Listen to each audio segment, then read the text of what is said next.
Hello, everybody. It's a Friday night. Welcome to the Tardis Zone Talks. We have a packed one tonight, packed stream tonight.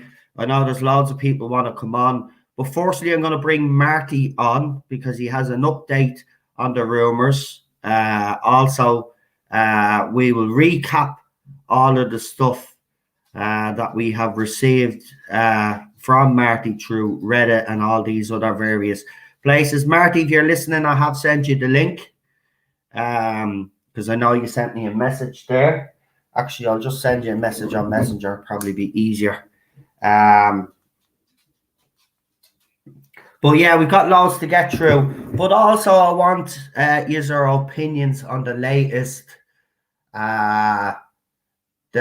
behavior of these Jody stands when it came to this tweet of John Smith in Human Nature being posted up, and the usual suspects that were given out about Garrett Roberts' Unicorn and the Wasp watch along.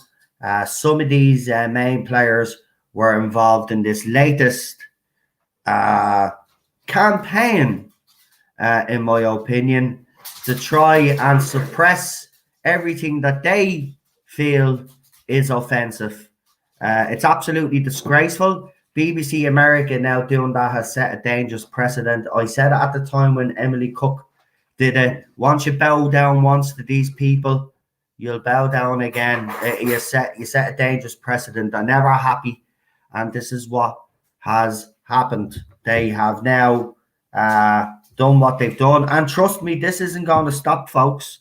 They will go after something else now as well, because, as I said, these people will not be satisfied until they dismantle everything. Remember, in last night's 2 videos, I said it to you, right? Some of these people will not be happy until the whole of the history of Doctor Who is completely destroyed, right? As far as some of them are concerned, Doctor Who started with Jodie Whittaker, right? You can tell by their attitude, the way they go. Seriously, they wish the rest of Doctor Who didn't exist and it started with Jodie Whittaker. That way, then, as far as their way of thinking is, well, then there'll be none of this backlash towards a female doctor and all of this other rubbish. Listen, the backlash to the female doctor is gone now, right? That's not what people are caring about now, if that's what you think people still care about. There might be still some out there that care about that. But for the majority of us, it's got to do with the writing, right? The writing's in a poor way. Ratings are in a poor way.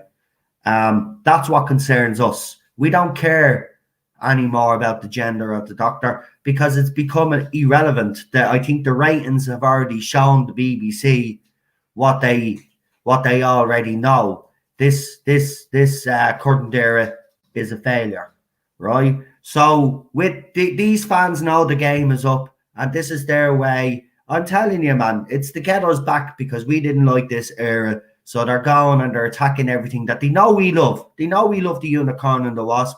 They know that we love Human Nature, Family of Blood, because the fans have been talking about those stories for years, right? So they know what they're doing. This is the deliberate attempt to try and suppress everything that we love. And I'm not going to sit idly by while it happens. The next incident, I'll report on it again. And I'm going to keep on it. I've even Gary from Neurotics texted me last night. Obviously, he had seen me. He must have been watching me video because he wrote to me straight away and he says, I've just watched your video. And he was asking me for some information. He said he was going to highlight it. So you might highlight it tonight on Friday Night Tights. I don't know if he highlighted it today in the video or he'll highlight it tonight on Friday Night Tights, but he's going to bring this issue up as well. I do believe that YouTubers like Gary and bigger ones should be actually jumping on this, because this is very dangerous what's happening right here now. This can't go without it being unnoticed. This has to be highlighted. And even if it's only highlighting it, once it's out there in the public knowledge, listen, I'm a small channel. Nobody's listening to me. People listen to Gary. They listen to other big YouTubers out there. And I'm glad Gary is highlighting it, but I wish the other lads and the other ladies out there that have big YouTube channels would also highlight this issue, because it is becoming an issue. They're basically censoring stuff in our fandom right in front of our eyes. Are we all going to just sit back and not do anything about it? Seriously. I mean, we've been banging on about how bad this era is. Now they're going after the stuff that we actually love. We got to stand up and be counted. We have to say something. We can't stand idly by and let this continue to happen. I mean, they went after Garrett Roberts because of tweets he put up years ago. I don't care whether those tweets offended people or not, right? At the end of the day, he had already lost his job. He'd paid for his crimes or so-called crimes, right? So just because they decide to do a watch-along of one of these episodes, they kicked up stink. We can't have that. We can't be allowing these kids to dictate what is posted out there, what these social media accounts can post, and indeed what we put out there as well. Because remember, some of these kids have come after me and come after other YouTubers out there, right? They think they can get away with this with impunity. Well, not anymore. I'm not going to stand idly by. The next time they do something, I'm going to report on, I'm going to highlight it. And it needs to be highlighted, folks. It needs to be highlighted. This is a very important issue. Right. I'm going to shut up now because I'm going to bring Marty on. As I said, I'm going to bring Marty on for about a half an hour. Right. And after Marty is finished, what I'll do then is I'll start putting the link up for you guys then to come and join us. And if you have anything to say about all the information that you're about to hear here tonight, also what I've been talking about, and just to throw it out there, they released a little trailer for Christopher Eccleston's first audio series, and it actually sounds decent enough, I have to be honest. So if anybody wants to bring that up, you're more than welcome to bring that up as well. Don't forget to like, share, and subscribe as usual, guys. Hit that bell as well, so you're notified of videos.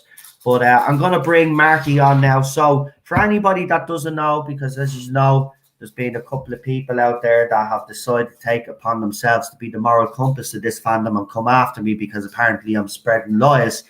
But because all you people follow me, you know that if we get something off Gallifrey base or we find anything, Marty is usually the guy that will bring it to my attention, and we'll find some stuff, and then we bring him on a stream like this and we talk about the information, and he clarifies some of the stuff that he's read, and then we give our opinions as we do, and then we bring people on and we get their opinions. That's what we do on the Tardis Zone. So let's bring on the one and only Marty. Good evening. How are you all? Not too bad, you? Oh, still here, aren't we? Still kicking. That's good. That's good. Right, listen, we'll just get straight into it because you did say that you also have an update. But before you do the update, can you do me a favor? And just briefly, you don't have to go through every single detail, but all the major points of the original Reddit rumors. And then if you want to read out the questions that were asked of this person and the answers that were given, and then give your update, that would be brilliant. And I'm going to shut up now, so you'll have as long as you need to get it all out there. Just give me 2 seconds till I get. I should have been more prepared. No problem. You do that. While you're doing that, I'll tell you what. It gives me a chance to do a few shout outs, because the last few videos I haven't done any shout outs. So I'll do a few shout outs because people do like to hear their name. It's like myself when I first started off and I'd hear bigger YouTubers mention my name. I'd be chuffed. We got Charlotte in the chat. We've got, of course, Marty joining us here, but he's also in the chat. So after he throws up, tells us the information, give Marty huge credit for going and finding this stuff for us. Again, as I said, if we can prove where we get this stuff, we will. Obviously, if it comes from my sources, I'm not going to tell you who my sources are. That's not how it works. You don't rat on your sources. You don't. You know what they say. You don't bite the hand off that feeds you. You know. So we got Disaster Area. We got Daniel in the chat. We got CJ Campbell, Raymond O'Reilly, John Michael Fink. Happy birthday! It's his birthday today, folks. It's his birthday today. So you know what that means. You know what that means, guys. We have to sing happy birthday. Yeah, and we've only got Marty on the panel. So Marty, unfortunately, you're with me, and we have to sing happy birthday to John Michael Fink. He's 46 today. He always comments on all my videos, and he's always on Twitter commenting as well. We do it now. He's a nice chap. We'll do it now. So happy birthday to you. Happy birthday to you. Happy birthday, John Michael Fink. Happy birthday to you. Hip hip. Hooray. Hip hip. Hooray. There you go, John. There you go. Sorry it was all over the place. We were singing at the wrong times, but there you go. Well, it wouldn't be a happy birthday on this channel if it was done properly, trust me. We got Jack. We got Daniel, the international legend, in the chat as well. He said he has a lot of things to say, so I can't wait for him to come on later. We got Lindsay in the chat as well. Who else? We got Shelly in the chat. Welcome. We got Stephen Morris in the chat. Raymond O'Reilly. Ezra Goldstein. Nicholas Horton's in the chat as well. Welcome. And I think that's Rob Fellows and Douglas Nelson. David Bly is all in the chat. I hope I've gotten everybody. I think I have. If I have forgotten anybody, we got Tim as well in the chat. Welcome. If I have missed anybody, I don't think I have. Oh, Cam. See, they're all coming in now. We got Cam in the chat. Give me 2 minutes, because this always happens when I say if there's someone new in the chat. We got Emmett in the chat as well. Good sorted here. But go ahead, knock yourself out there now, Marty, and let's update everybody that hasn't been around during the week. The original Reddit rumors that you'd got your hands on. So go for it there. Well, the rumor that the guy basically wrote, I'll sort of try and do a cut down version of it, because if I started talking, I'll be here all night. So basically, this guy's claiming Series 13 was going to be 6 1-hour episodes with 2 88-minute episodes. That would be the beginning and the finale. The series would focus more on Yaz and Dan, and it would act as an audience identification figure, learning more about Yaz as the series goes on. The Doctor would continue to deal with the timeless child revelation and seek out the full truth. The stories going through it, you'd have a story featuring the Sontarans, the first 2 stories. I forgot to mention, the stories are 4 2-part stories, according to this poster. It's 4 2-part stories. So the first 2-parters around the Sontarans, the second 2-parters around the Zygons. And it's following on from the storyline that was the Zygon inversion, that Moffat done. Yeah. The third was a 2-parter, so I mean, messing that up, Christian, I better not mess that up, because that was a great 2-parter. But go ahead, sorry. The third story will feature a man looking for. It's to do with the mystery of his wife and daughter disappeared, and the Weeping Angels would be in it. It would be very Broadchurch inspired. Right. I think Chibnall. I think it implies that Chibnall will be writing that one. And the final story would see us heading to Cairn, where we would find Rassilon cooped up with the Sisterhood of Cairn, and we'd learn more about the Division and the Time Lords, and we'd also see the Master. He'd be back as a sort of a devil on the shoulder advocate. The final episode, episode 8, would see Jodie Whittaker regenerate, Yaz depart, and Dan and the 14th Doctor traveling into the next series. There'll be more revealed about the Ruth Doctor, but some of it's going to be kept back for Series 14 and Series 15, and they hope to wrap it up by the 60th anniversary. So, yeah. I'm just laughing because the Timeless Children and the Timeless Child is the most divisive thing in the fandom right now, right? And BBC are obviously not heeding any warnings, or Chibnall or whatever. And they're continuing with this storyline. Listen, right? Nobody wants the Timeless Children. Nobody wants the Timeless Child. Okay? Unless it turns out, because there was an interesting part of that rumor, by the way, that you put out last night that Charlotte picked up on, that I didn't originally pick up on, and I'm going to do a whole video on it because it is an interesting. Yeah. There was a line where you said that something about the 13th Jodie Whittaker's Doctor not being the Doctor, but you're the Timeless Child. Yeah, apparently, one of the lines, if this is true, one of the lines from whether it's the finale or whatever it is, and I'll read the line out, is supposed to be, "You are the Timeless Child, but you're not the Doctor." Now, I did come up with a couple of theories on this channel all through this time, if you remember. I did say of a body swap. Did you know what I originally said, actually, right? Do you remember I did the whole thing where I did say there might be different parts of Whittaker's Doctor stretched across the universe because somehow the regeneration caused whatever cracks in time and bits of her kind of disappeared. That was one theory. But the other theory that I had, and it was actually some information that we'd gotten, but I kind of dismissed it. But then I roped it in with a theory that I had. What if, right? And I'm just going to throw that out here. What if Sacha Dhawan is actually really the Doctor, right? And Jodie Whittaker is really Missy, right?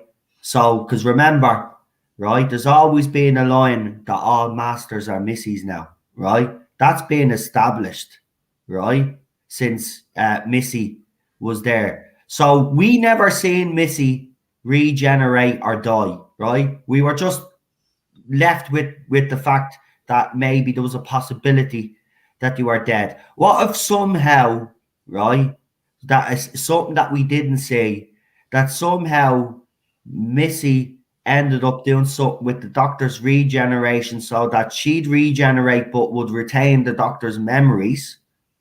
But you know what I mean? I know it sounds silly, but a body swap to me would sound the most plausible. I've always said that I don't think Jodie Whittaker is the Doctor. One of the things that I think somebody theorized on Reddit was, what if it's the case where somehow the Doctor has splintered and this whole timeless child thing? That's what I meant. Yeah, but the Doctor is actually Joe Martin. Peter Capaldi actually regenerated into Joe Martin. Is one thing that is a thing that's been mentioned. Right. Well, you see, that would make sense. You know, again, I did speak about the splints. Maybe she is splintered. I have a video. I should actually find that video. It's a slideshow video that I did. One of my little videos that I did. And I said it's just a theory that I have. And I did actually say, what if Jodie Whittaker's Doctor was splintered, somehow split, that regeneration went wrong? Right. And do you remember, because when we met the Root Doctor, then there was rumors in the episode, the second last episode, remember some other woman turned up and everybody was speculating, well, maybe she's another part of the Doctor, maybe the secret part, they all have a chameleon arc and they've all hidden themselves and somehow they need to combine to make the one Doctor. Because Jodie Whittaker's Doctor is not like any other Doctor that we've ever had. Let's put it out there. She's not. So basically then after that, there's the guy, somebody asked this person who wrote this post questions. So I'll fly through them here quickly. So right, and where were the questions? Because I want to make this clear. Yeah, we never asked these. This is somebody else now. Yeah, so, but where did you get the questions? Where did you get the questions? Appeared on Gallifrey Base now. Oh, right. So your man is that put the Reddit rumors out is obviously on Gallifrey Base as well, and he seemed to be open to some questions, and these are the questions. Now, The reason why I haven't put a link in the link description is because I do not have an account with Gallifrey Base, so I cannot see this. Obviously, Marty can. So if you're on Gallifrey Base, I'm pretty sure if there is a link there, Marty can put it in the chat and you can go and check it yourselves. I'm just covering all bases here because yourselves, there's someone out there that's determined to take down this channel because, well, I don't know why, but they're just, they're sad little individuals. But I just want to cover all bases. And remember, everything that we're speaking about on this channel is rumor and speculation. We're not saying any of this is actual fact. So go ahead there, Marty, again. So the first question was, is there going to be an overarching plot throughout the series? And the guy responded and said, there's going to be an overarching story. And the series is going to open with like a narration similar to how Rassilon was in the End of Time Part 1. And the Sisterhood of Kharn is going to be updating this mysterious figure, and that's going to turn out to be Rassilon on episode 8. The next question is, what's the relationship like between Yaz and Dan? And it's going to be revealed that Dan is going to be someone who lost a daughter to mental illness earlier on in her life, and he'll be sort of a surrogate father to Yaz. So it seems like they're going to be developing, touching more on the mental health thing that they sort of did in Series 12. Is Captain Jack coming back for Series 13? No, but he'll be referencing this so-called Zygon story. When is Series 13 coming out? The plan, apparently, according to this, is mid-October, early November. What I said. Yeah. Once the announcement of the next Doctor is made, they're going to start filming immediately on Series 14. There's no plans for a New Year special, given the time constraints that COVID placed on the production. Is Rassilon the villain of the finale? They've sort of said yes and no. It's going to be revealed that the Master was under the influence of Rassilon all along, and Rassilon sort of been telling the Master about the whole story, but there's going to be more. It's going to be explained a lot more, according to this. Then I mentioned the quote, what else do we learn about the Timeless Child? And they mentioned the quote about, you are the Timeless Child, but you're not the Doctor. Is Donna coming back? Because everybody's been raving about Catherine Tate for the past week. Donna's not coming back. And they asked, how does the Doctor regenerate? And the person says, while it hasn't been found yet, the plan's to have a more classic style one with the Doctor regenerating plastered out on the floor. Wow.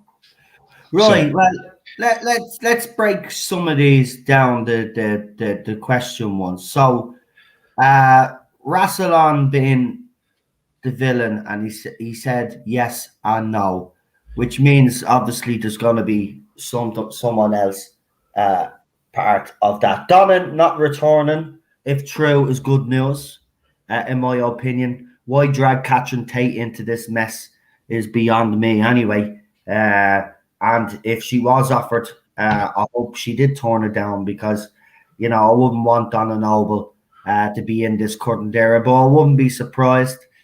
John Barrowman, obviously the rumors have been flying out about him, because obviously he was in Wales filming Dancing on Ice, and some fans were speculating that the two studios are basically across the road from each other. So, people were speculating there could be a chance that he filmed something for Doctor Who, but according to this person, it looks like he might be just referenced again.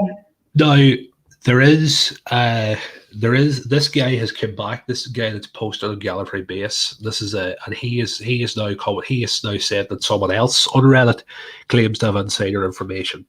This is just in the past. This is this was 4:15 today. This post went up. So yeah, and I have it. Marty has kindly, again, because he's brilliant, has sent me those photographs. So what we'll do is, if there is a link, he'll give it to me so I can put it in the link description of the video. If there isn't one available, I will still throw them up. Obviously, I will leave the poster's name in the video, so that way they're getting credit. Yeah. So Marty, go ahead anyway. So I just want to get that out there, because I have to be very careful. This is the breaking news of today. So this seems to I look, basically, before I go on, what I'll say is, out of the two posts, I think this one here seems a lot more realistic than the other one. Basically, it's not making these mad claims, but it is saying stuff that is sort of does make sense. This right, go on. So the first one is Jodie Whittaker's departure is still up in the air as of right now, but it is highly likely to happen. She's been offered several jobs outside of the show and is apparently keen to adhere to the 3-series rule. So she wants to stick to the 3-series rule, apparently. However, Chibnall is trying to convince her to stay throughout the rest of his tenure, though writing on the finale has recently begun, and at this point he's expecting her to leave. So she hasn't actually made a decision, but it's likely that she is going to leave, is what this person's implying. One thing the other poster was correct about is that Chibnall will be staying. This is the bad bit now. Chibnall is staying after Series 13. He's contracted for 5 series, including Series 11, 12, and he plans to wrap up all of his arcs in Series 15 or the 60th anniversary special. So whatever one's last, if he gets Series 15 out before the 60th, he'll be gone by the 60th. But if Series 15's after the 60th, he'll be here to after the 60th. That's what it's saying. So that's I know that's the worst bit. But this might be the bit of the other side to the coin. It says here the BBC are very keen to have Doctor Who broadcast annually now, and they're putting pressure on Chibnall and the production team to get Series 14 out by the end of next year and Series 15 before the 60th anniversary. This is because they believe a significant reason for the drop between Series 11 and 12 was because of the inconsistent scheduling, as well as the weaker promotional material on the whole. No, BBC. No, it's not. It's not. Yes, that's been a little part of the factor, but the main factor is because you have a clown in charge. He doesn't know how to write, and now you are telling me that you are going to you're thinking of keeping him on. If this rumor is true, of course, you are keeping him on. This is ridiculous. He's the problem.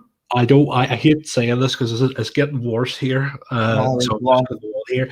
Apparently, in order for them to get the series out every year, they've agreed now to go down to 8 episodes full-time post-COVID. So we're not going back to 10 episodes for Series 14. We're staying at 8 episodes in order for them to get a series out more regularly. Get away. Moffat could get a series out every year, plus do Sherlock at the same time. Get away. It's just laziness, man. Laziness. The poster was correct. Was however incorrect about the episodes being extended in length. The plan for the episodes this year is to be 50 minutes long, the same as the Series 11 and 12. So it's saying about that previous rumor that I spoke about there a few minutes ago, that it's not those episode times aren't happening. It's going to be 50 minutes the whole way throughout, and I assume you'll probably get the 65-minute finale on top of that because they always do the finale longer. Yeah. The whole series is going to be the whole series consists of 2 parts is also completely incorrect. The finale could be interpreted as a 2-parter, though things are still subject to change. Chibnall is currently on the first draft stage of the finale. However, the rest of the season will be single-part stories only. Mandem Gill will be gone by the end of the series. John Bishop's departure is not too certain yet. If Jodie leaves, Chibnall wants Chibnall to stay so that he, can stay with the 14th Doctor. But the fact that Bishop has a comedy tour coming up now next year, it means he might be available. But whatever happens, it needs to be decided soon because the finale goes into production in about 2 months' time. Right. So, and here's the next bit that might ruffle a few fellers. So, Chibnall is currently considered actresses for the 14th Doctor, including several non-white individuals. However, none of them have been approached yet, as there is a small chance that Jodie may stay on. His idea now this is something I think might be a wee bit better now. This might be the good part of it. His idea for the 14th Doctor is going to be somebody to contrast Jodie's joyful energy, perhaps being a bit more intense, not quite like Capaldi, but perhaps more like Pertwee or Christopher Eccleston. The BBC are apparently satisfied with Doctor Who's ratings, but they're hoping that John Bishop's cast will give Series 13 a boost. The show's in good standing order, though, and it isn't in any danger of being cancelled. They know the show could do better, and they'd like the figures to go up. They're hoping to get up something sort of similar to where Series 8 was at, but it's not the end of the world if they don't. Right. See, hold on. Before you read the rest there, right? That's where the BBC are wrong, right? Because if you start lowering expectations, which is what they seem to be doing right there, well, then you're in trouble. I'm sorry, right? We understand why season 8, right? Season 8, you want to get up near there, right? A lot of people did drop off because that was Peter Capaldi's first series because the teeny boppers, had 2 young doctors and here comes an old doctor, right? So you just want to try get back up to those numbers, right? That's what you are saying. That's not good enough. That's not good enough. We were even complaining at the time that the ratings under Moffat and Peter Capaldi weren't good enough, right? It's not good enough, right? Where you should be setting your standards is where RTD's era was. Yep. That's where you should be setting your standards. Not setting your standards at Moffat's worst rated era, right? Even I can admit that. I love Peter Capaldi, love his Doctor, I actually love his era, but I can understand that ratings-wise it didn't do too well, right? And you want to go back to those numbers. That's why he's made the change in the first place. That's why he's went with Chibnall. That's why he cast a woman, because he's wanted to boost the ratings even higher than that. Now he's are telling us, oh well, it doesn't matter anymore. Once we get similar numbers to Peter Capaldi, that's great. But if we don't even get them, it's all right. It doesn't matter if the audience keeps walking away. We're still going to make it. That doesn't make sense. I'll go on because there is more bad news, but there is actually some good news too. So stick with me. So the Suntards and the Weeping Angels are coming back, and they're going back to their roots. They're being taken a lot more seriously. The Suntards aren't going to be these jokey characters anymore. They're going to be like more similar to what they were in the Time Warrior and the Suntard Experiment. That's good. I do like the way Chibnall does do some things like that. I have to admit the Weeping Angels, the way they are in their episode is going to be very similar to how they were in Blink. There's going to be a lot more about them. No word on who's writing that episode here. Right. It says here the Zygons are not returning, and there will be plenty of new foes for the Doctor to go up against. Right. So more teeth monsters, maybe. Maybe more stanza. So, despite recent speculation, and I hate saying this because I just hate saying it. Despite recent speculation, Donna is not coming back in Series 13. Neither will Captain Jack or Jack Robertson.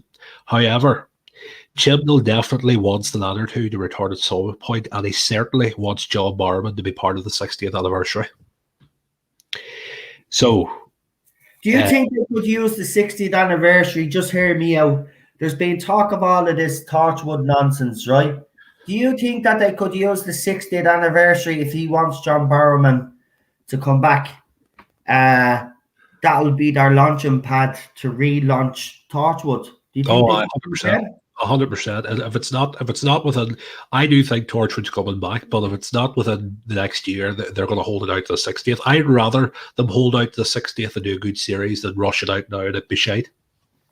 Yeah, but Barrowman is getting no younger either, though. Would he still be able to, you know what I mean? I mean, you have to take that because the nostalgia is great and all. So and I know he's keen to do it. Well, he seems to be keen to do it, so he must be still fit enough. Because remember, Torchwood does a lot of running in it as well. A lot of things to do. A very physical job. Yeah, please, lads, keep the chat clean. If there's anybody using bad language, please don't use an alternative. It's not us. Trust me, it's not fucking us, because there you go, I'm fucking cursing right fucking now. The problem is it's fucking Google. Google removes our comments. So please use an alternative like fudge or whatever other words you use. So thank you. I'll go on because we're nearly at the end. We're nearly there. Right. Any more bad news before we get to the end of No, this? this is good. The rest here we have good news. We have Right. good news. Right. We like a bit of good news. And by the way, everything that Marty's read out tonight, I will throw it again on another video. And I know there's 53 people watching, so I know some of you are Jodie Whittaker fans and you do use our own videos. So this is what you are going to do, right? Marty here got the post, and he got it from somewhere, which we've explained. You give him credit and you give Air Channel the credit for actually reporting this news. Yes? Okay, go ahead, Marty. So the next part now, this is sort of the bit I'm most skeptic about, because I don't know whether this has been, I can't see how this information might have got leaked or how it's been told, but we'll read it out anyway. But this is good news if it is true. Right. So regarding the 60th anniversary, so this is information now about the 60th anniversary. Right. The BBC have their eyes fully set on David Tennant, and to a lesser extent Matt Smith, to return to the multi-doctor story. Right. The others may have cameos, but the BBC aren't interested in having any of the others play a significant role. Right. Well, however, Chibnall has a soft spot for Eccleston. I would love to try and convince him to take part in the 60th as well. See, this is the thing, right? This bastard Chibnall knows what we want. He knows that we fans want Eccleston back, right? The only thing that has ever stopped this is Eccleston himself, right? We know that. But I was told this. Anyway, it's actually interesting that you're reading this out, because we read out that he wanted Eccleston for the 60th, but he's not. He right now, it's a no, but they are going to try. And I also spoke about Matt Smith and David Tennant, but there was also talk, if people remember. See, I should go back and try find all these old videos and remind people. But there was one where I said that if they couldn't do a multi-doctor story, because apparently I was told that in the BBC they were actually sick of multi-doctor stories, and instead they were thinking of doing a multi-master story instead. So, do we really want, or just asking you guys out there, do we really want another multi-doctor story? But I would love to see, I even wrote it up on Twitter tonight, Christopher Eccleston has to come back as the Doctor on screen. These Big Finish audios to me are not good enough. To some fans out there that are Big Finish lovers, this will be brilliant for you guys. But I'm sorry, it's not good enough. Listen, I heard him say his tagline tonight, fantastic, right at the end of that audio, and it brought me back to 2005. He needs to return, and the 60th would be the best platform. Christopher Eccleston, mate, it's time for you to return, mate. The 60th, they need this is what I think about the 60th. I'm not going to dwell on this because I want to finish this post. The 60th anniversary needs to bring back Eccleston. It needs to bring back Tennant, and this, if they do bring back Tennant, this is more likely going to be his final story playing the Doctor, because I can't see him coming back for the 70th if there is a bloody 70th. But they need to bring him back, and they need to bring back Carol Ann Ford playing Susan. Because if they don't bring her back now, they're not going to get her. The woman's is she not in her 80s now? If they don't bring her back one last time, you're right. Get her back one last time, like they did with Bill. It'd be a fitting fucking tribute. I don't know emotional now that you brought it up, because it would be. That would be a fitting tribute to Bill as well, having Carol Ann Ford in that 60th, along with Christopher Eccleston. I think it would be David Tennant's last time playing the Doctor.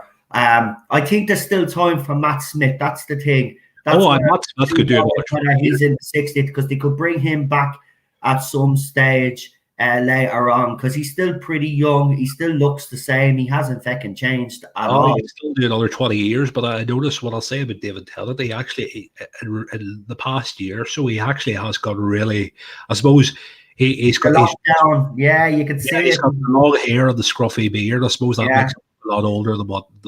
I agree with you. I because I've been watching the show that he's done with Michael Sheen staged. I watched the two seasons, And I have to say, though, the lockdown has aged us all, I think. I think we all have aged in a year. I mean, I was looking back at photographs of me last year and I look fresh-faced, and I look at myself now and I just look like a tired man. Like, it's ridiculous. Like, I'm not even doing that. Like, you know what I mean? Because you can't do that, and it's worse. So, you know, I've been starting to go out for midnight walks, believe it or not, bringing the dog for a little walk just to get a bit of exercise. And I'll tell you something, the last couple of days, man, I felt great. I slept like a baby. But back to all of this, because we've nearly hit the home run. We're nearly there. So Sacha Dhawan will definitely be returning in the finale. The BBC and Chibnall are very happy with him in the role, and he's eager to get back. So there are plans to have him play in the Master throughout the rest of Chibnall's era. Well, I like him as the Master. I know some people think he's over the top. And finally, Chibnall is considering bringing back Bradley Walsh and Tosin Cole for guest appearances only if Jodie is leaving at the end of this series. So she has to make up her mind shortly. If she is going, then Bradley Walsh and Tosin Cole will be back for the finale. So basically what you're saying is this, right? According to this person that's putting out these rumours, like what I've been saying on this channel, BBC and Chris Chibnall will have to make decisions really, really soon, and so will Jodie Whittaker. Yeah, so she hasn't said yes and she hasn't said no. I think they probably give her time to think about it. But I think, listen, if I was Jodie Whittaker's agent, I would be out. Just leave. Yeah, leave. Look. She's not the main issue with the show. The person that's the main issue is still here, though. But for her sake, if she is being offered other roles as well, and they're great roles, take them, Whittaker, take them, Jodie. Go and run as far away from this era as much as you can. And yeah, if he brings her back for the look, I always kind of knew if she did go before the 60th, that there'd be a possibility that she'd be brought back for the 60th. It'd be logical anyway. It'd be a bit stupid if they didn't bring her back.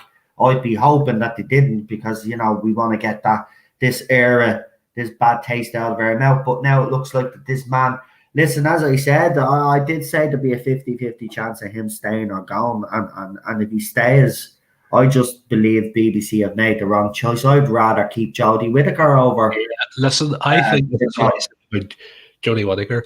If she goes now, right, I know a lot of people give her stick and whatnot, but I think if she goes, and say in about 5 or 6 years' time, she turns around and they offer her Big Finish, I think Big Finish could like what they done with Colin Baker, give her Dr. Justice. I think so. I think that's exactly what will happen. I think as a TV doctor, she hasn't lived up to the expectations, because obviously she's been given the wrong advice and given shit scripts. But in her Big Finish audio, no pressure, no camera there, she could end up being probably up there as one of the best doctors on audio. Because Baker isn't on audio. So, yeah, I mean, look, there's a lot to take in. As I said, we do have that information. I will post it up later on YouTube, so look out for that. But Marty, I mean, look, thank you again. I mean, there's a lot of information to take in there, folks. So I'll give you about 5 minutes to kind of gather your thoughts, and then I'll throw the link up. But Marty, is there anything, I mean, just before you leave, what are your overriding thoughts? What do you, if you're looking at the two bits of rumors that have come out from two different people, you said you believe this person more than the other one. But which one would you? But I'm gonna ask you a hard question here. But which one of them would you rather come true?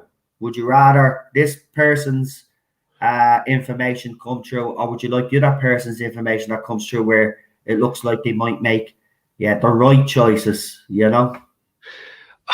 I don't know. Like, it doesn't. It's not good either way, is it? If Chibnall's staying, but like, I think this one sounds more realistic than the other one. It does. I agree. It does plausible. It's more plausible. I have to agree. I do think that the whole thing about Jodie Whittaker leaving, I think I think she will live.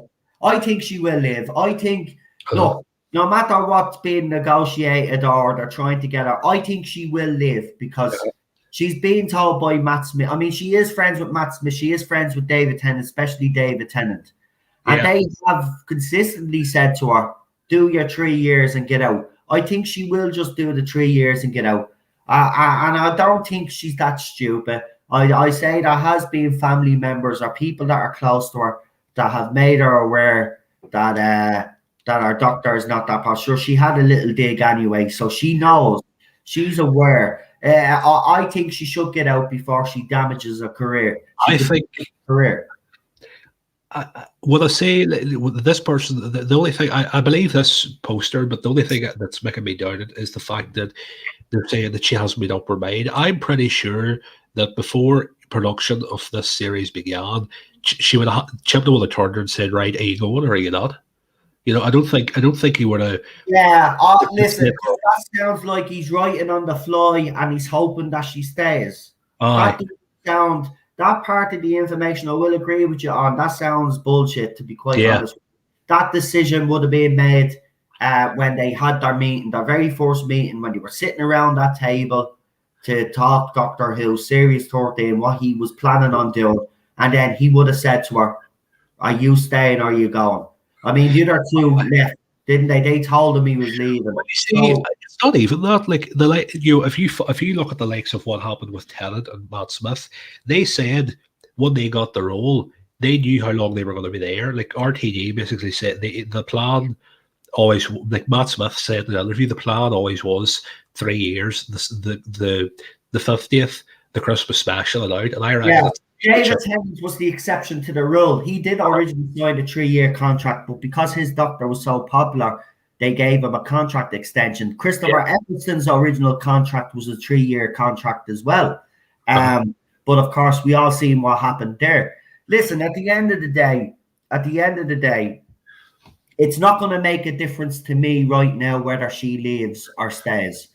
The main person for me that needs to leave is Chris Chibnall. And to me, and I'm just going to put that out there, to me, it looks like he's thrown her under a bus, right? Why should she be the one that has to be sacrificed when he is the problem? Now, BBC in that thread, that I hear, there's some very disturbing things in that to me, right? Where it looks like BBC have lowered expectations, right? Where they want the ratings to be. I'm sorry, but if you've got people in there that are like that, then they're wrong for running this show. Doctor Who should aim as high as it can go, right? And if you're telling me that Doctor Who now, right, that this show cannot get 12 million viewers, 11 million viewers, 10 million viewers consistently throughout its run, then I'm sorry, you are absolutely stupid because it's done it in the past. The problem with this era has always been Chris Chibnall, his decisions that he's made, the writers that he's brought in. That's the main problem with this show. If you start lowering expectations, well, then I'm sorry, BBC, this is what's going to happen, right? You're going to continue to hemorrhage viewers. How many more viewers do you need to lose before you finally click that, okay, maybe it's not, this, that, and the other. It's Chris Chibnall is actually the problem. When he is going to face up to the fact that he has got it wrong, he's got it wrong on so many levels, and you are still peddling this man. You are still peddling this bull, right? You even got fans out there now attacking Recent Who and cancelling stuff. Right? It's ridiculous. This is who you've pandered to. This is the audience that you have, right? They don't give a crap about this show. The reason why I'm on here nearly every night is because I do give a crap about this show. Marty gives a crap about this show. He's a younger viewer, right? We're two different generations. But he sees my point of view. I see his point of view. There's some things like that he's okay with. There's some things that I'm okay with that he might necessarily agree with that I don't necessarily agree with him. But we still, we could still get on. We still have our conversations. Stephen Morris in the chat there. I'll answer his question here quick. Do you think if she's leaving, they will make the announcement? I said this will be a last minute job. It'll be a last minute, or I reckon they might pull the fly one. I reckon they might say, right, she's going, but they're not going to say who it is, and that'll build up ratings throughout the series. Yeah. That's the plan. I think they'll announce it just before the series drops. Yeah. So she's going, they're not going to ratings, because let's be honest, right? Even people out there that watch series 12 and said won't come back, if they know that Jodie Whittaker is leaving, they will watch. Trust me, they will watch. They'll watch with interest to see how they do. But they'll watch, and BBC know that. So that's what I reckon, to boost the ratings for the last season. I reckon they will make a few announcements. I've said this before. Might announce someone that might make a guest appearance somewhere in the future, just to boot because they have to do something now. Yeah. They have to do something now. I mean, look, BBC, this isn't good enough. If you're going to lower expectations, then I'm sorry, you're going to be called out for it. Right? Expectations need to be higher. Our aims and our goals need to be higher. This show could actually be global again. And a global hit, by the way. It is global, but it's not a global hit now. It's a global laughing stock. The only way, I've said this before, and this is I'll say it again, I said it the other night. You know, all these big shows now, Line of Duty, Stranger Things, all these big shows at the minute that are popular around the world. The one thing they are doing at the minute is serializing their stories. I think that's what Doctor Who needs to do. Serialize it, cliffhanger every episode, jaw on the floor. They need a writing team that can do that. If you can do exactly. that, Line of Duty started on Sunday night, 9.6 million overnight viewers. And you don't think Doctor Who can get that? Doctor Who could easily get that if it was written properly. And you're right. Again, the quality of that show, Line of Duty, Jesus Christ, I see trailers. I'm going to be watching Gogglebox tonight, right? And I guarantee they're going to be showing a clip of an episode tonight. And every time we see it, I keep saying to Shab, but now we definitely are next week. We're going to start off with season 1.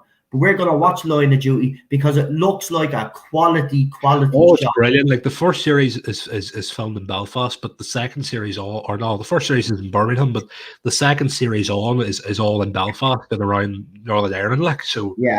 You'll recognise a lot of places in it. Like, well, I recognise them anyway. Yeah. Right, we got Charlotte waiting in the studio, Lee waiting in the studio. I have put the link up, so these are coming on. We've got Douglas there as well. That's fantastic. Daniel, if you're coming on, get yourself in here, pal. So, I don't know if you want me to go, but I can if you want me to, I can stick about in the background and if you want me to, if anybody has like questions. No. Stay. I'll tell you what, you could stay with me tonight as a kind of a co-host because I know everybody is going to want to talk about these rumors because anybody wants to fire question if you know what, we're going to have a big audience. We're going to have a long show tonight because we have loads of people waiting.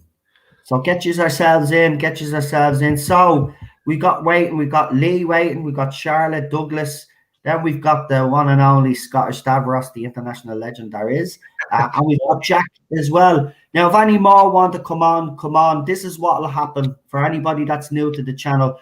So what'll happen is we've got 1, 2, 3. So I'll give them 15 minutes each. I think that's fair enough, right? So they'll come on for 15 minutes and they'll talk about what we were talking about. Now, if you've just joined us, because I see someone saying what Lee, asking what rumors. Lee, I'll be throwing them up on the channel later on, mate. They're another set of rumors from a different person. I'll throw them up later on. We have been discussing it for the last 54 minutes, mate. But we're going to be bringing guests on now, so you'll get to hear what we were talking about. So you get an idea of what we've been talking about. So let's bring on Air Force guests, and I want to get the stopwatch. So 15 minutes each, and I'm going to stay strict to it, right? So if you can keep, for everybody coming on, if you can keep you know the way I ramble like that, right? So there's a few of you on the panel. I won't mention names, but you know who you are. But you ramble a little bit, yeah, like me. bit of a rambler, you know. Off on the tangent sometimes. Just stick straight to the old point. Who did we lose? We lost someone there. Oh, we lost. That would be a bit of a problem being for me, you know. I love it. Right. Let's bring him on before he has me head anyway. It's the one and only, our friend, but also one of the most talented people we have on this side of the fandom, I have to say. Again, last night I was on the computer and I was going through his channel and I saw the clip where it was shown on Friday Night Tights, and I was listening to the song again, and it was just people saying we need a sequel. There does need to be a bit of a sequel, but as Lee says, it has to come naturally. But Jesus Christ, it's still funny. It's still funny. It doesn't get old. It's still funny. How do you pronounce this? What happened to that Orphe mate in this chat a while ago about being showrunner and bringing Matt Smith back? I sort of went in a ramble one night and said I would bring back, it was Peter Capaldi, I think, Rec called the era, but I think I had a few drinks in me that night, so I think me brain just went into overdrive, if I'm being honest, but I don't know. I'll never end up a showrunner. I'd love to be a producer of it, but I don't know if I'll ever be a showrunner now. No, you know what will happen? You know what will happen? This is exactly what will happen. You'll get your little job. You'll get your job right in the BBC.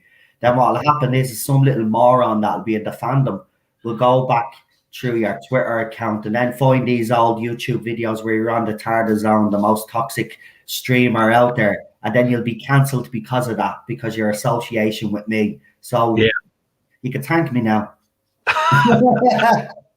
Oh God, no! That's what I say. I said to Noel the other night off stream, I was like, if I ever end up as a producer, I'll bring Noel in as one of me.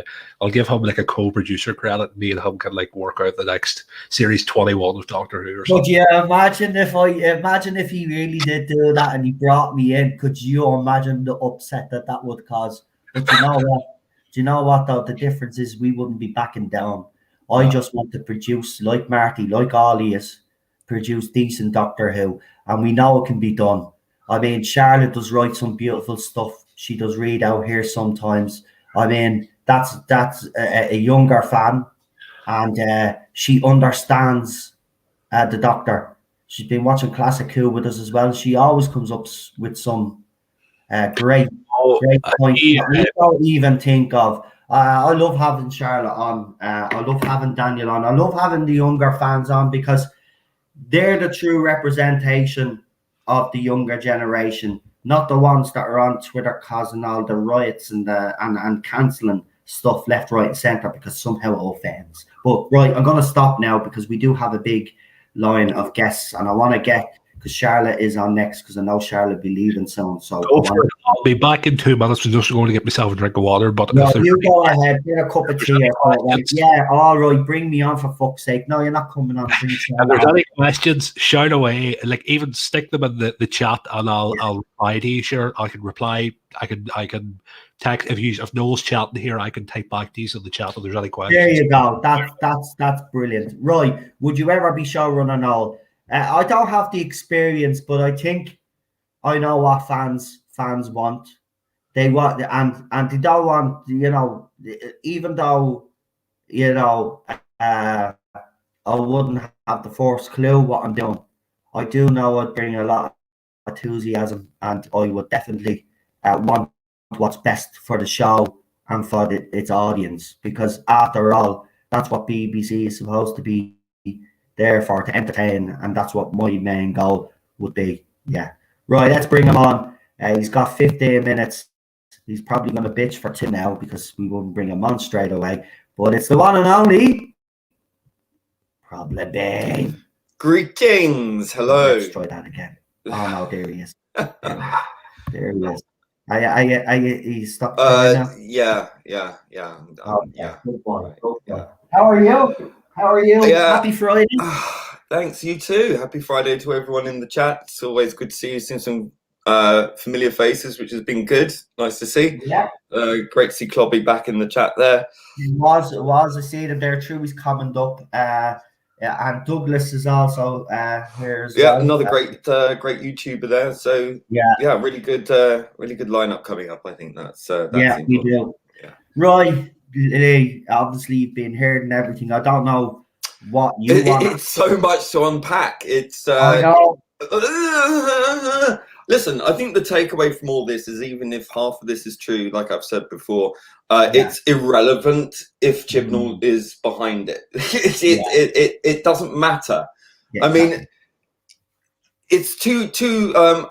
It seems to me, if again half of this is true, that it's trying to please some of the people some of the time, or all of the people all of the time, but you'll end up pleasing nobody. I don't believe that they'll decanonize the 13th Doctor in any way, shape, or form whatsoever. I could well believe that Chibnall will be considering another female Doctor.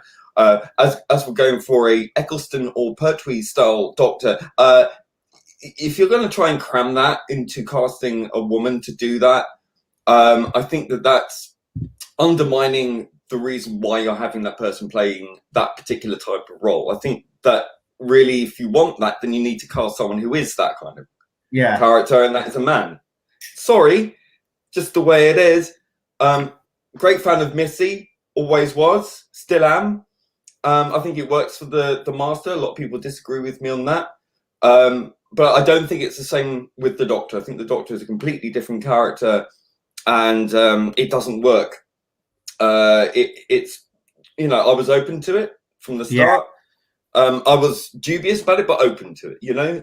I gave it a fair, decent run. I gave it 5 episodes in the start, and that was enough for me. I just don't think anything can save this show until Chibnall has gone. Do you think? Can I ask you a question? Do you think BBC just don't get it? Because by the sounds, even as you said, if even half of these rumors are true, it seems to me that BBC just don't get where the problem is, and I think the BBC knows ignoring where the problem is. I don't think they're ignoring it. I think they're doing this deliberately. They are teaching us a lesson. The BBC are on a high horse of moral authority. They are sanctimonious. They have an ideology that they fully believe in. It's the same with Marvel. It's the same with DC. It's the same with all of these other TV franchises like Star Trek and all the rest of it. And basically, they want to dictate how these things move forward and to manipulate and socially engineer the fandom and TV culture and pop culture in general. They have it in their mind. It's like a hive mind, right?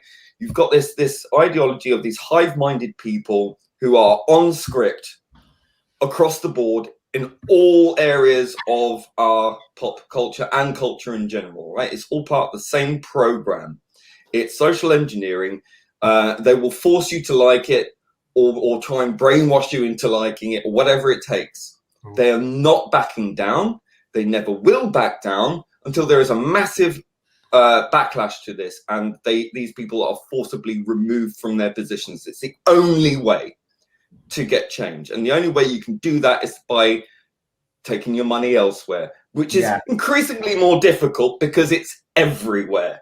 So you have to be really, really, really discerning. And unfortunately with Chibnall, Wenger, all these people, they are totally on this board. They are either brainwashed themselves or they are master manipulators. Right, back to the rumours though, right? Because I want to kind of keep it to the rumours, and you do make valid points. You are right, and you bring up. They're deliberately doing this to Doctor Who. That's my. Like, boy, can I ask you? But I don't want you to get too deep into it because I know you could go on. I've already explained. They want to teach us. They want to teach us a lesson. They want to teach us a lesson. That they want to take things away from the old guard and hand it to the new. Right. A generation that has been brainwashed by this ideology, and so they're pandering to them in the hopes that it will take time, but there will be at the cutting edge, they believe, of this movement. So they want to keep plugging away until we are replaced by the next generation who are brainwashed into it anyway. So they're just going, well, we're leading the way. So they actually believe that. I think it's so ingrained that there is absolutely no swerving away from this. There might be a couple of compromises at first just to ease it in, you know, a bit of lube on the on the Doctor Who sheath, shaft, as they pummel us into the ground, basically. That's where I think we're at. I think that's a cultural change. I'll just say, right, I'm not to come back and take over the conversation. I'll just make this brief comment. I've been labelled on Twitter a right-wing loony for expressing my opinions about Doctor Who. Well, we all have. I am not right-wing. I am as left-wing as you could bloody get, and yet I'm labelled just part of. I'm just automatically labelled because I express my own opinions. Well, I had this conversation with someone last night, actually, about where I stand. And, you know, I've always been left-wing all my life. Even I voted for Jeremy Corbyn the first time around until I learned more about him. So that's a complete lie. The other thing as well is that because the left have completely seemed to have lost their fucking minds collectively and are antithetical to what I believed it used to be about, I found myself politically homeless. I now class myself as an out-winger. Because I think politics has always been a left and right paradigm, which is a false paradigm. We live in a three-dimensional reality or space. So I think politics should reflect that. I think I think the left-right paradigm is outmoded. So I tend to be an out-winger, you know, up or an up-winger. So I can look down on both sides and go, well, that's good, that's bad, you know, cherry pick. Yeah. But forget all that. I mean, it's an old knackered horse. Forget all that shit. I've been told to die of cancer because I criticised this era. From episode 5 of series 11, I was told to die of cancer by one of the mods in a Doctor Who group on Facebook, and chased out of the group, and then chased into my DMs by this person. It's been kind of like that for the last 4 years. That's not okay, and it's still continuing to this day. Not the cancer thing so much, but you know, other slurs and other you know. Actually, again, you're talking about that side of the fandom. Nice little segue. Wanted to ask your opinion, and again, you know, this seems to be happening quite a lot recently.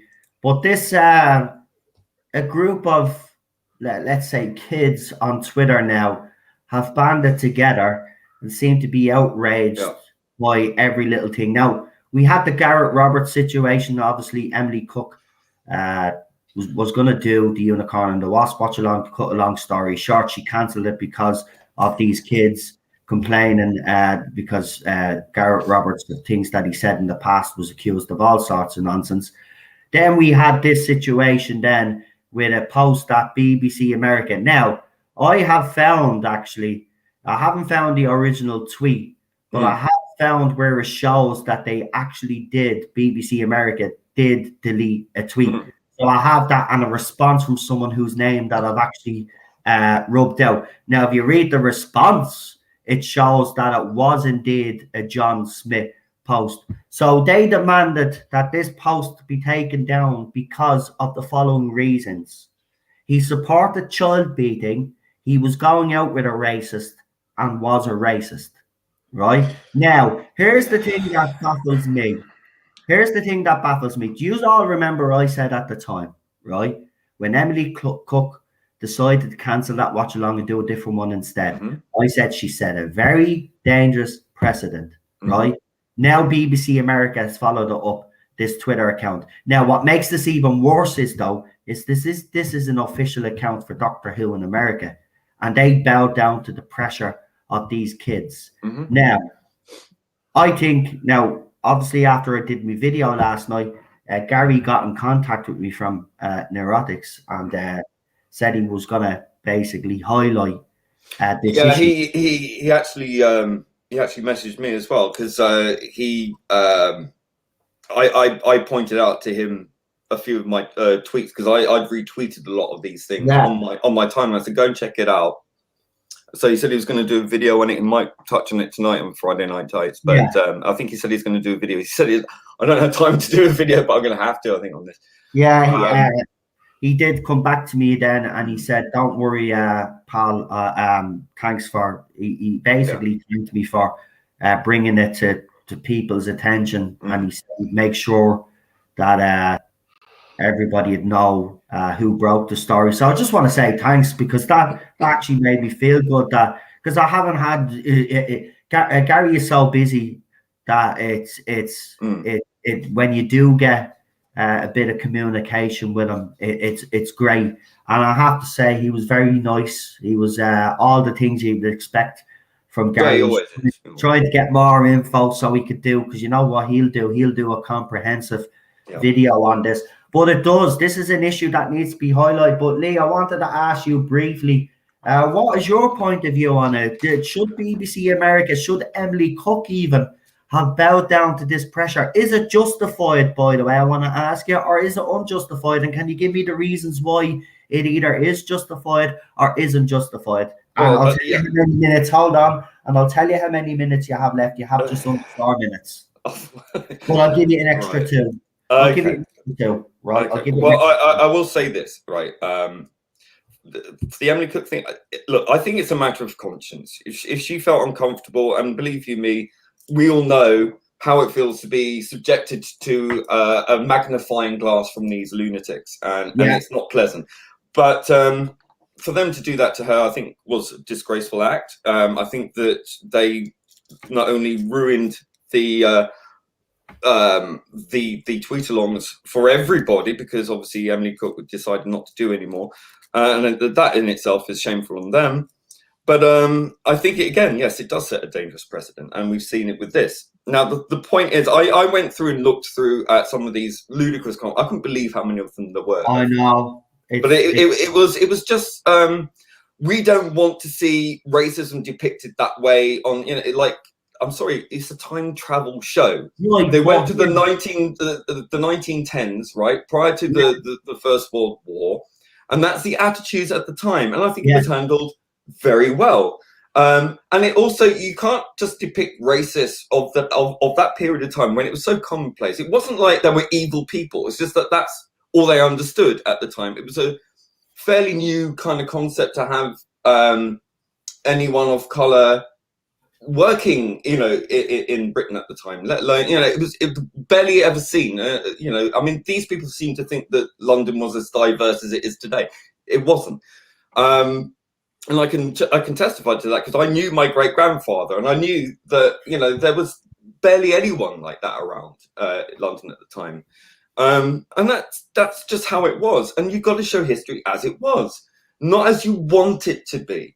Because that way you're removing the real struggles of people of color at the time anyway.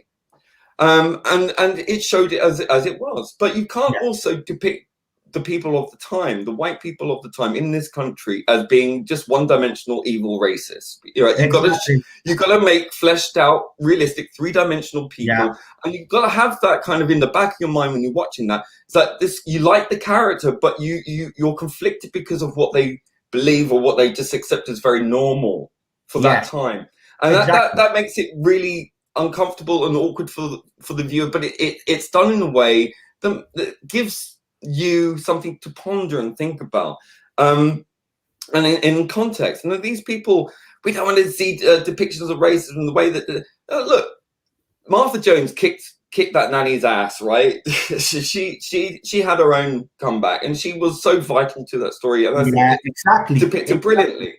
And I think I just want to say that I think that if you're going to say that you don't want depictions of racism, then what about Rosa Parks? What about the Daleks? The Daleks were racist. The Cybermen are racist. Yeah, that's what I was going to ask you, though. Why? What? This is right. So these people that have been moaning, by the way, all support Black Lives Matter, right? And are for the cause of ending racism, right?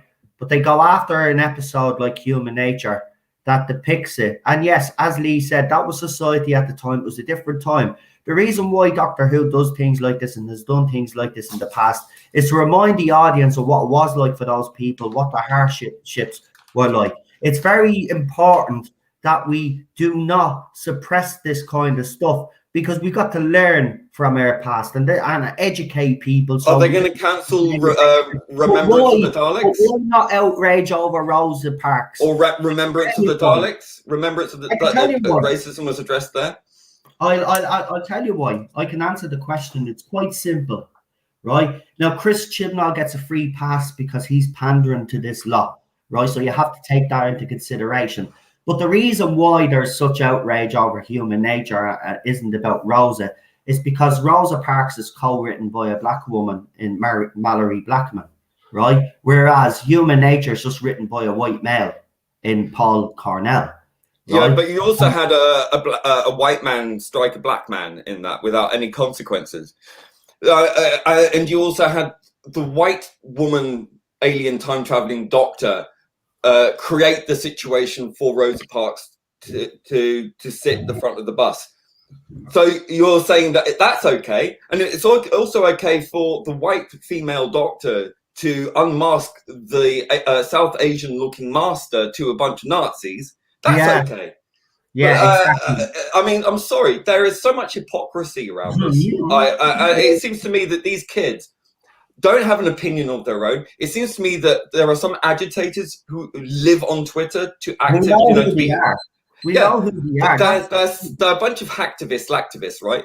And what they do is they dictate their outrage, and the rest that are hive-minded follow. The ones who are subject to other people forming the opinions for them are the ones that just follow blindly without even thinking about what the issues actually are or thinking about it critically. The same crap that other people repeat over and over again. It's the same arguments. It's the same plot. It's the same points that they make because they're a hive mind, as you said. But we have, unfortunately, run out of time, Lee. But before I will have my revenge, and you're going to hang on, obviously, backstage. But I can verify everybody. I think Douglas is there. We've got Jack there as well. They're the only two that I can't see, but I'm pretty sure it's verified. Yeah. So just before we go, I want you to plug what you're gonna plug, whatever it is. You still plugging your song, yeah? Well, it's still there. Obviously, the more money we raise, the more money goes to charity. I need to listen to that song. I've seen all about it, but I need to actually listen to it. And I think I'm missing out on something big here. Like, of course you are. I have to say, Well, the video gets about 1,000 plays a day. That's crazy. It's up to like 38,000 or something like that. But it's available on Amazon, Apple, iTunes, Spotify. That's good. So go and check it out. It's called Meltdown Ocean Man, featuring Heel versus Babyface. It's out there. So go and check it out. Please download it or stream it on whatever service you've got. That would be great. 75% of that goes to the American Association for the Prevention of Suicide. Something like that. Do that. Obviously, you can find me on Twitter at Being Problem. And what else can I tell you? Yeah, my other channel is Audred Audiovisual, AUDRED Audiovisual. Fantastic. And go and check out Lee, very talented guy. Go and check out all his videos on his YouTube channel. Check him out on Twitter as well. He's always fighting the good fight on Twitter. He's follow me on Twitter, definitely. Yeah, definitely. If you just want to be entertained, of course. Let me take these people to task. But again, listen, I'm going to be out straight, which is all. Before we let Lee go, I'm going to just say this. If there's any more of this behavior going on with these fans and trying to cancel stuff, I'm going to keep on it, because I do believe this is a big issue now. I mean, if BBC's Twitter, BBC America's Twitter page is listening to them, does that mean now the other account is going to start listening to them and basically bound down to every time that these kids have a problem? Cancel culture is the biggest problem of our time in our culture right now. Because these kids now know that they have power, and they know it, and they're laughing. They know they have power now, And the question I would ask is where they're getting it from. Who's directing these kids? Because they're not doing this. They're being manipulated. They're being manipulated by slacktivists online who know exactly what they're doing. Yeah. And these kids are so fucking brainwashed. They don't use critical thinking anymore because that's the failure of the education. Well, I'd say the failure of the education system. It's what the education system is deliberately doing. I will call it out because I'm not having it anymore. Not having it anymore. This is what this channel used to be about, highlighting issues like this. And I'm going to go back to highlighting stuff like this. I'm not going after them. As you've seen in the video, I didn't call anybody out. I just talked about that side of the fandom. I just think it needs to be highlighted. And if people have a problem with me highlighting it, I don't really care, to be quite honest with you. At the end of the day, this is an attack on something that we love. They're trying to dismantle the recent past of Doctor Who. It's so obvious. That's what they want to do. I said this, and I firmly do believe it. There's some out there that believe that Doctor Who started with Jodie Whittaker. Yeah. And well, I'll say, if you don't like Doctor Who, don't watch it. That's what they keep telling us. So why don't we turn it around on them and say, well, if you don't like it, don't watch it. You're not a fan, clearly not a fan. If you can't accept it for what it was, if you can't think beyond the end of your bloody nose, then maybe it's not the show for you. You're right. You're right. Right, Lee, have to let you go because I have to bring Carla on before it hits 10 o'clock. So I want to bring her on. But listen, thanks for coming on again and being backstage. And listen, as I said, folks, go and check him out on Twitter, especially.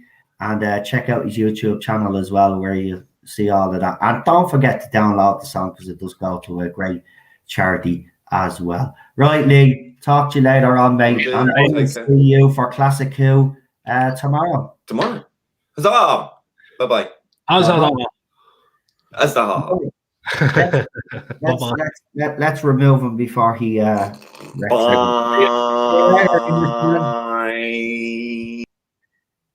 I had to get rid of him there before he became a big problem, you know. So yeah, that's it. Right, that's him banned off the channel now for about 3 years. You won't see him now for 3 years. I'm only messing. Right, let's bring on our next guest because I know this is going to be a very interesting conversation because it's the one and only Charlotte. Hello. Right. How are you, Charlotte? Good. There's a lot to talk about, isn't there? There is. So you can start wherever you want to start, and as soon as you start, I'll hit that play button on the timer. So you're fired up and ready to go.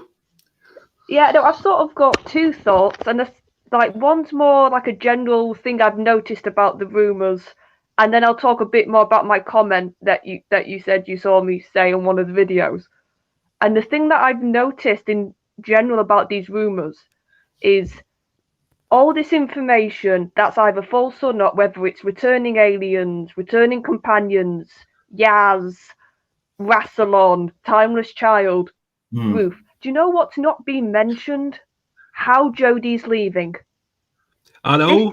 This is her final series as a Doctor, because I do think she's going to go. I think that's one of the certain things. Chibnall sounds like that's a bit more uncertain now, but I'm pretty sure Whittaker's going.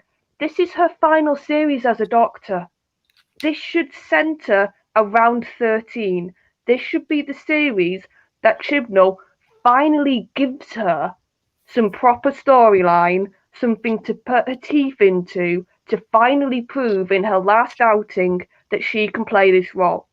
And this is coming from somebody like me, who the main reason I've stopped watching the show is because of her interpretation and her Doctor. And even I'm going, wait a minute. Think about what all the past Doctors had for their last series. Think about how it was built up that they were going. There were hints. There was little mysteries around them going. Even Eccleston, who only had one series, he went out in a very heroic, sacrificial way.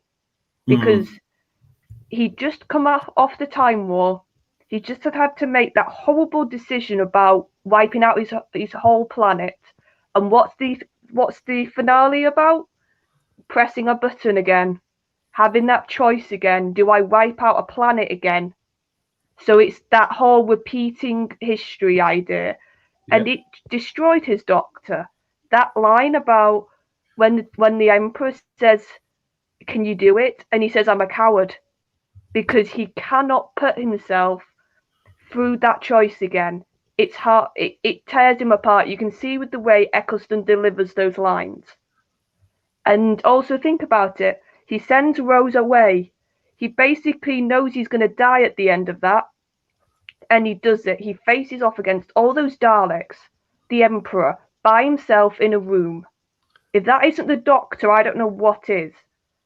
And even when he has that moment of Rose coming to save him, he dooms himself. He basically gives his body up because he knows if he takes in the time vortex, that will kill him. Not even a Time Lord can withstand that amount of power. Yeah. And that was one series. That was a one series Doctor. That's how he left. Mm. Think about then Tennant. We had the 4 knocks. We had the whole of series 4 hinting that when the 4 knocks happens, your story comes to an end. And he even had that little bit of, I'm going to be the Time Lord victorious. I'm going to fight destiny. I'm going to beat it. And he sort of becomes very selfish and dark and not what something the 10th Doctor was known as. But what does he do? He sacrifices himself for Wilf, an old man who isn't even his companion. He's the granddad of his companion. Yeah. And even Wilf says, I'm an old man, Doctor. Let me die. And he can't do it. And he says, it's an honour. Then think about Matt Trenzalore. That is also hinted and developed the whole way through his last series. Yeah. And that scene when he breaks down with Clara on the sofa, because he's like, I know I'm going to die. Yeah. And also think about it, he thinks that's his last body. So he knows he thinks there's no regenerations. That's the way it's written. That's the way the Doctor's sort of acting. And what does he get? He gets to actually live out his life. He gets to become an old man. Something no Doctor's really been able to do because they've always regenerated. They've never lived in a body till the end. And the beautiful poetry of Matt was always the young man in the old man's body. And then he becomes the old man. So that was perfect for Matt's Doctor. And then Peter, you had that whole arc of starting off, am I a good man? He was cold, he was unforgiving, he was a bit hard to get on board with. And how does he go out? Literally defending those people on the cyber ship by, once again, a sacrifice mission. Like, think about all those exits and all that build up. And what's Jodie going to get? It sounds like nothing. It sounds like Chibnall is too interested in doing his stupid, timeless child plot. He's too interested in being bogged down in continuity and canon to give his first Doctor an actual exit. Yeah. Yeah. I mean, Wow. you're right, like, because at the end of the day, every Doctor since it came back, their death was always sort of established from the very start, and if that continues, are we going to see the stage as Chibnall building, which I don't think he will, is he building towards her dying something, and it has something to do with the timeless child? What is it here? Because for me, I can't register, I can't pick up what he's sort of hitting at here, like. Yeah, but if you think about it, it can't be that, because according to some of these rumours, we're not going to get the answers till the bleeding 60th. Yeah, that's it. So it can't be that. So literally, is he just what Noel's sort of been saying for a while about sacrificing Jodie? It sounds like he's even going to do that for her exit. He's just going to, like the last episode, that's when you happen to regenerate. Yeah, why should she stay? I mean, that'd be another reason why I'd say to her, why should she stay? There does seem to be, you're right. It seems to me he's more focused on this timeless children nonsense than giving her a big send-off. It's not about her. It's about this time. No, it's not. It's about Yaz. It's about the Roof Doctor. It's like about everything else. Except Whittaker's doctor. Yes. And I will repeat once again, I cannot stand her doctor. I think she's a horrible doctor. I think she stands for everything against the character. And even I'm saying this. As a woman? Because you know what, Chips?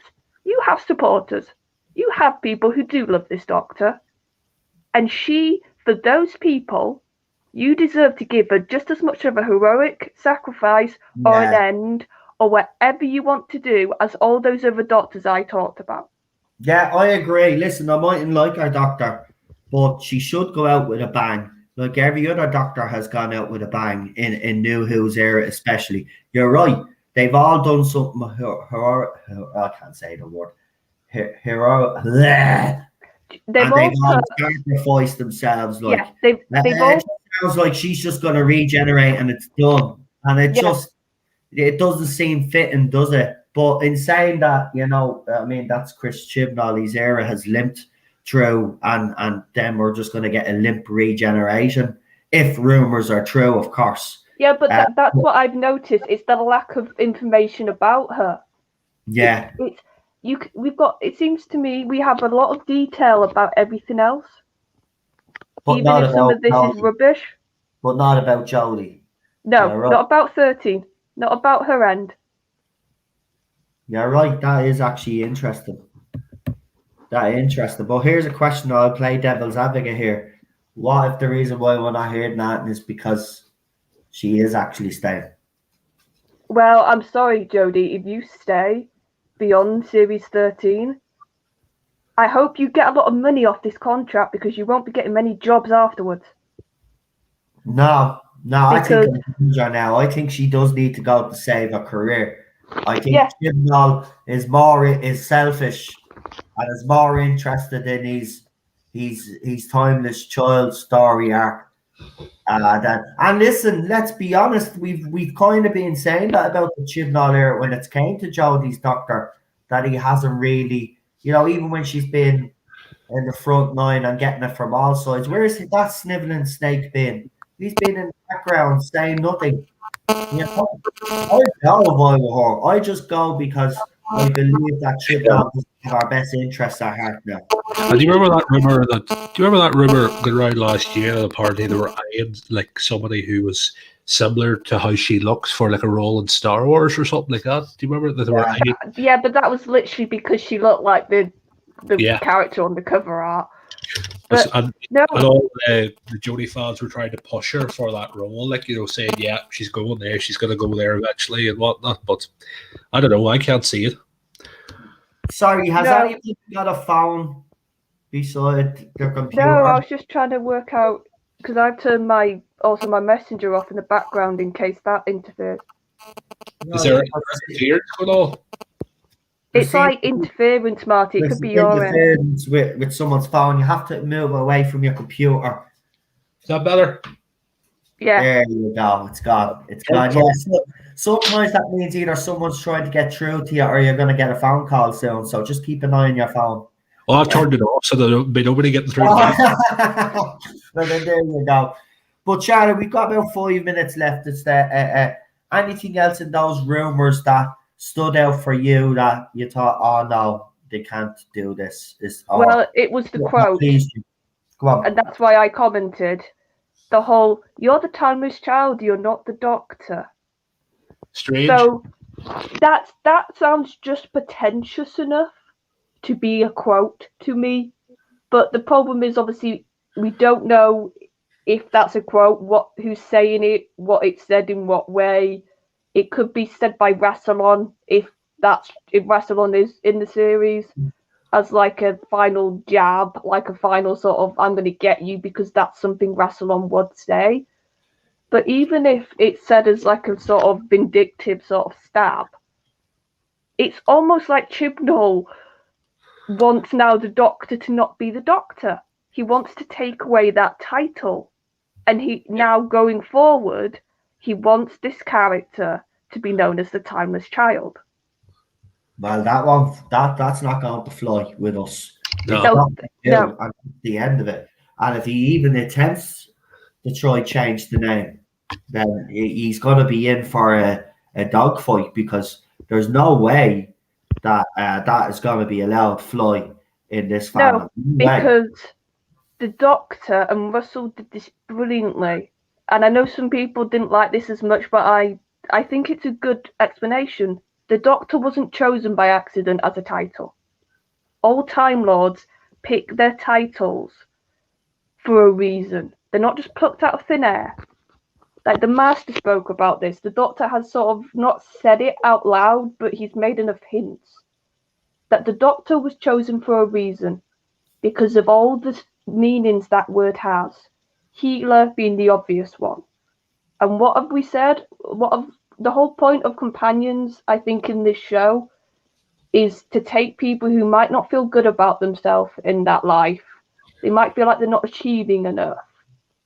And the Doctor raises them up. He makes them better. That's where healer comes in. That's why I think a lot of us identify with companions, because we see their struggles. We might be going through a horrible spot in our life, and we might go, that feels like me. And you just want to imagine for a moment that this magical box can appear and take you away. So that's healer. Wise man. This idea of sort of having knowledge. Well, the Doctor's one of the oldest, smartest people in the room. That's how the Doctor should be written and acted. But the thing that's always got me about this character, and why I struggle to let go of this character, even though, like I said, I hate what they've done to the Doctor, is I've always thought this character that isn't human, that isn't part of our planet, they defend us. They always come back to Earth.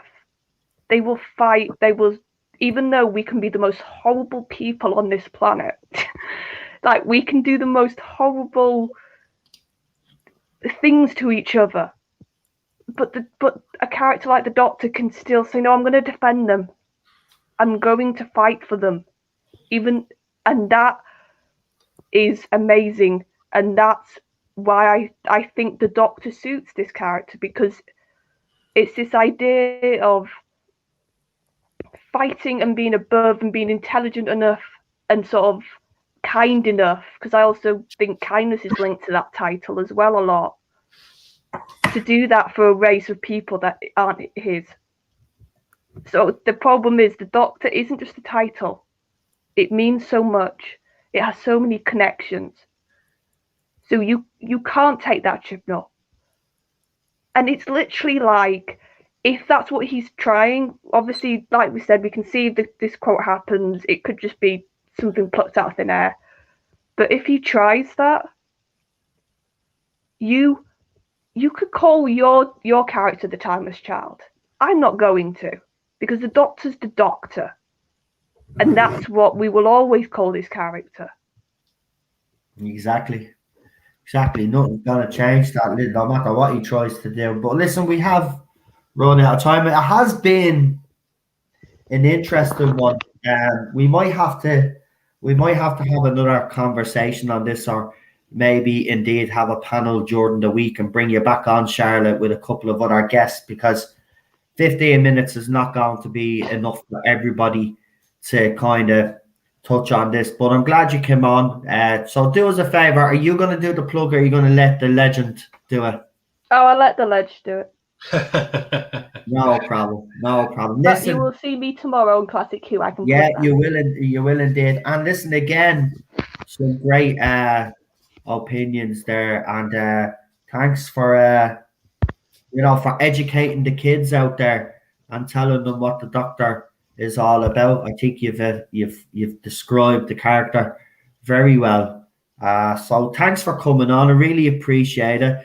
I'll tell you, the next few weeks in this fandom is going to be very interesting. It's very interesting now. It's getting interesting, have to be honest. So I'm actually loving all of this, even if all of this turns out to be a load of balls, right? The fact that there's people out there and they're claiming to have stuff, it does get the blood flow flowing very fast. It's exciting, because there could be 90% of it could be bull, but there's that one snippet of information in there that could be true, and I think that's what we hang on to, isn't it? So yeah, again, this has always happened in fandom. Even back in the day when they met up in conventions, fans would be talking rumors. It's not going to go away. So we'll have another panel, as I said, bring you on, and because there's still a lot to go through. But listen, thanks for coming on. Appreciate it, Charlotte. Yep, and see you guys in the chat once I come back on. In there. Bye-bye. Bye-bye. Right, let's get straight in and bring on our next guest. So in this order, we have Douglas, Scottish Stavros, and then we've got Jack, and that's everybody, and that'll be perfect for tonight. Marty is obviously going to hang on with us. There's the phone again, but that's brilliant. I remember that back in the old days. It doesn't happen as much now, but when it does happen, it reminds me of that tune. They brought out a tune that had that noise through it. It was a rave tune. It was a fucking annoying, but it was in that bloody phone. Yeah. Do you remember? Yeah. Yeah, that one. Yeah, it was playing. Somebody answered the phone. It was a fucking tell you, it was annoying. Right, let's bring him on. Let's bring on our next guest. It's the one and only Douglas. Well, hello there. Douglas, how are you? I'm doing fine. I out of all of this with the rumors, whether or not and I do think Jodie is leaving. I mean, I would advise her to do it as quickly as possible for her sake.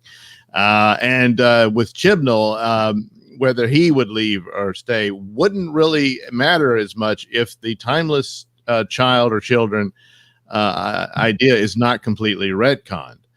Because that show is Last Jedi level destruction to the franchise. So if you're going, so say Chibnall leaves, and you're sticking with that, then there's no point. I mean, I've got no interest in Series 13 at this point, unless I'm going to hear that they're gonna retcon that, change it, and that sort of thing. As for what the quote could mean, and this idea that Jodie was not the Doctor all along, I don't know. I mean, to do it at this point and to shoehorn that in is too much of a shoehorn. I think you would have needed elements of that all along. And you really don't. There's only one mention of the timeless child in her first season, and then the next one they dump it on you. So it's a little late for that sort of thing. And I don't believe that she'd be completely retconned out where she was never the Doctor. Her face is always going to be there amongst the lineup of Doctors and that sort of thing. Yeah, it's sort of I don't know about that. Like I think. I do think she will. I do think, at the end of the day, I know there is people who wish they could turn around and say that they want to get rid of her and that they want to erase completely the timeline. But I think it's, at the end of the day, like, I think this is what I was saying to Noel earlier on. She may leave now, and in 5-6 years' time, she goes to Big Finish and gets some decent material. People might actually think, she actually is decent if she got some good material. Yeah. And then there might be, you never know, there might be a call even from us fans for her to make an appearance somewhere again in the main show, to have that opportunity to actually do it on the big screen again. Yeah. I mean, maybe years later she could be better. But see, the main problem has always been Chris Chibnall, the direction that he's brought the show and the way he's directed herself, Jodie.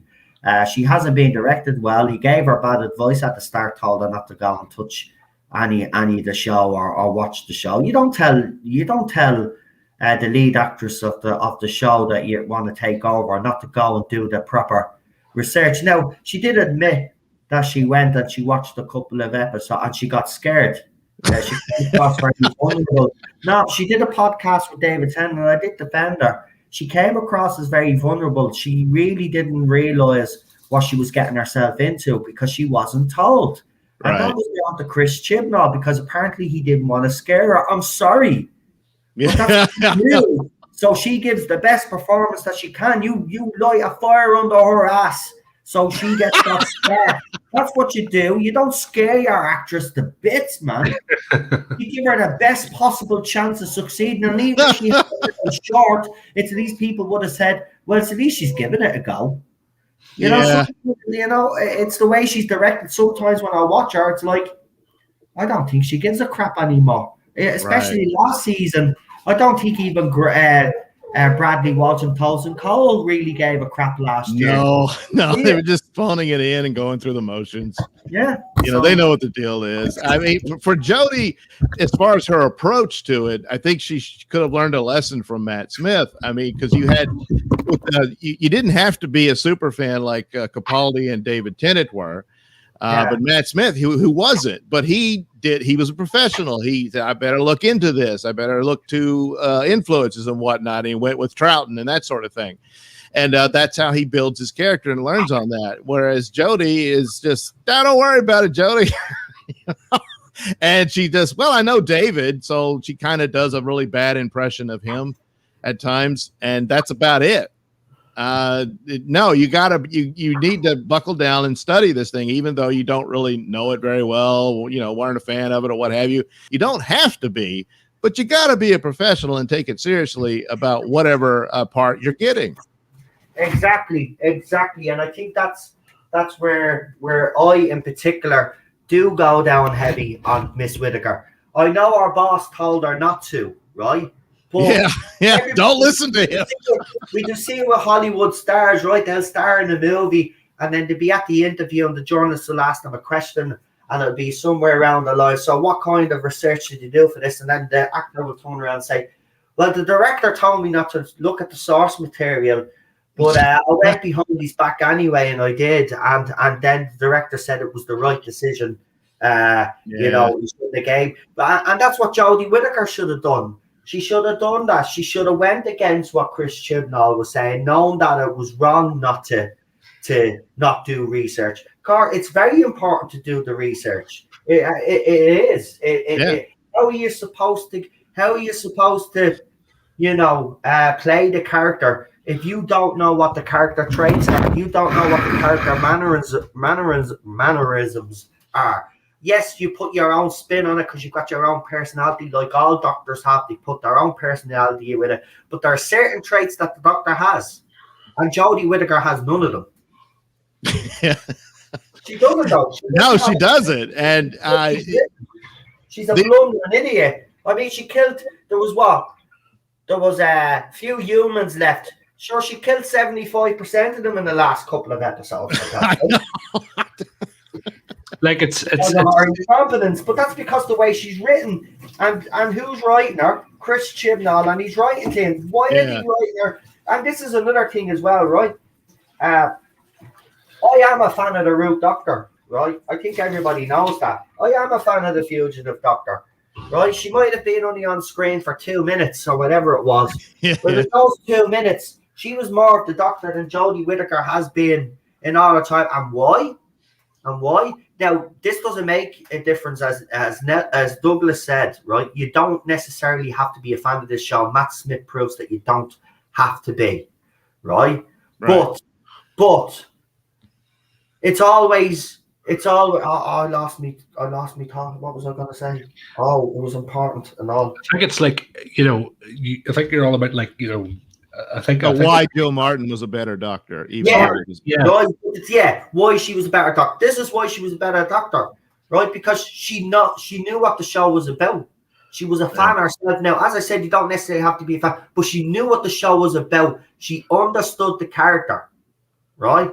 Yeah. And in those 2 minutes, she was the doctor. She was more of a doctor than Jodie Whittaker will ever be, because it's the way Chris Chibnall has made her play her doctor. And even when she was put up against the Root Doctor, right, he had the Root Doctor slag Jodie Whittaker's doctor off, showing a lack of respect for Jodie. This is his doctor, by the way. No, that's the thing. As Scarlett said, where's her big finale? You know what I mean? It's like, this is his doctor. This was his choice. And it's like, he's not treating her with the respect. And I will defend Jodie here.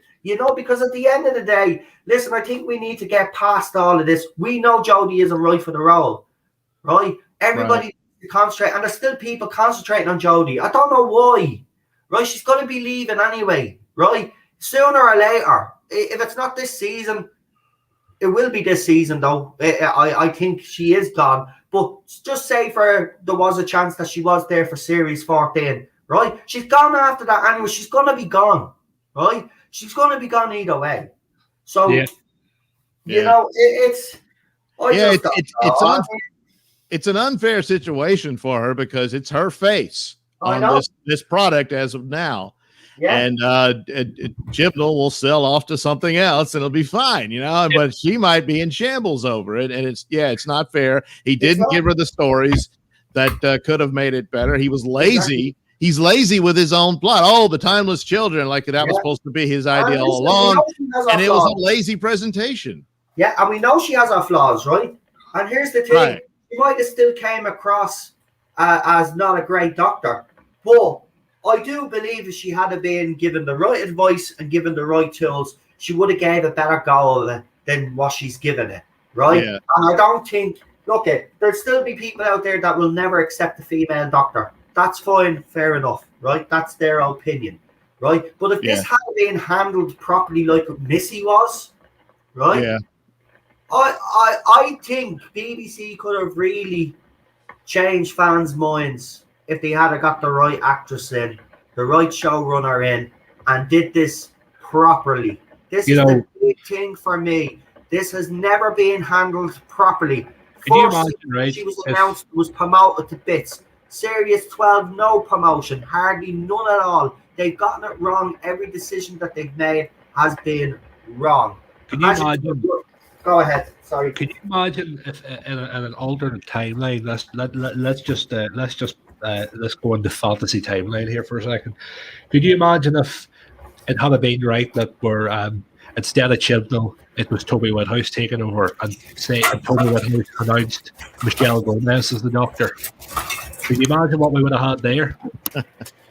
I like Toby Whithouse. Toby Whithouse would have been a good choice. Graham Harper would have been another good choice, in my opinion. I think that's the director that Christopher Eccleston likes. I think it's him, Graham Harper. I think he directed most of his episodes in Series 1. He done a lot of classic stuff too, didn't he, Graham Harper? I think he was involved with Tom Baker in the 70s and stuff too. He did a lot of stuff back in classic era, Graham Harper. I just look all of these rumors, right? And they are all rumors. But the most startling thing for me is the fact that BBC think this is okay. The show is, even though the ratings is not as good as they wanted them to be, they're happy. And that actually really does bother and upset me and it makes me angry because they've lowered expectations. And as soon as you start lowering expectations, that shows me that they just don't care. It does. It shows me they don't care. Because if they did care, they would be throwing everything behind it. They would, Doctor Who be front and center. It'd be in our faces all the time. It's not. It's non-existent right now. It's all fair. And the only thing that's keeping Doctor Who going is all of these leaks and when we get source information. That's what's keeping this fandom going right now and keeping Doctor Who in the public eye. Could you imagine, right? And maybe this is the goal of the people that attack me. Maybe they do want to stop me from doing all this information because they don't want us talking about Doctor Who so Doctor Who can whimper and die. Because if it wasn't for YouTubers like me that do this kind of thing, Doctor Who still wouldn't be in the public domain. And I'm being honest. YouTubers like me that keep talking about Doctor Who, and there's a lot of us out there that do, right? It doesn't matter whether it's Big Finish or whether it's just talking about Doctor Who in general or doing stuff like this, the rumors and the speculation, right? Nobody else would give a damn, right? Nobody give a damn. Doctor Who would wither away and die. We keep it in the public domain. So BBC, come on, cop on. Let's start making the right choices before there is no audience left. And then I'd love to see how you spin that one. Right? Yeah. lowered expectations and you expect fans to lower their expectations. Well, I'm sorry. I am not going to lower my expectations for you, Chibnall, or anybody else. At the end of the day, if you can't get 10 million viewers nowadays, right, like Line of Duty, as Marty pointed out earlier on, if you can't get 10 million viewers each week, well, then there's a problem. If you think 3 million viewers, 6 million viewers, or whatever it was for the last one, if you think that's good enough, well, then I'm sorry, you're in the wrong job. You're in the wrong job, because you should always set your sights higher. Doctor Who is one of the most precious IPs that you have. And year after year, decade after decade, you treat this IP with disrespect. None of you should be walking there. Piers Wenger, the board, he's all ought to be ashamed of yourselves. Give yourselves on P45s, right, and kick yourselves out of that building, because you don't deserve to have something as great as Doctor Who in your possession. I've said this before. Doctor Who could be as big as Marvel if they actually had something. They could have fucking 8-9 spin-offs of it. They could fucking not milk it. They could, all about the BBC having no money. If they actually fucking put the proper resources and team into Doctor Who, the money that they could get from that, the potential that's in that, would be enough for them to fucking not have to rely on a license fee. Like. Yeah. Well, they've treated it like the golden goose, and we know how that turned out. And so that's they've missed their opportunities there. But yeah, Chibnall, a lot of that I always thought that, well, he's a bit of a yes man for BBC and what they wanted, but ultimately these are all his decisions at the end of all of it. And he's treated Jodie badly. He has not delivered for her. And Joe Martin at this point, because I mean the rumors that she's a pre-Hartnell doctor, which I think is just awful. The best outcome for that, narratively speaking, as to how do you resolve this and get out of it, is for her to be Jodie's successor, even if that's only for a couple of episodes or what have you, depending on how much they can afford to produce it anymore. And because otherwise he's just tokenized her, and all he wanted was the headlines of he cast the first, black female doctor, and that's it. And then he tossed her aside too, which is really a rotten thing to do. That's exactly what he did it for. He did it for no other reason but that, and that's why it's disrespectful, because Jo Martin herself loves Doctor Who. You can tell she's very enthusiastic about it. And just to pick up, and I'll let you continue your point, by the way, but just going about the Root Doctor. So apparently the rumours that we spoke about on the channel a couple of weeks ago, is that Jo Martin won't be appearing in Series 13 because she had always thought she was going to be Jodie Whittaker's successor, and apparently she's being told now that that's not going to happen.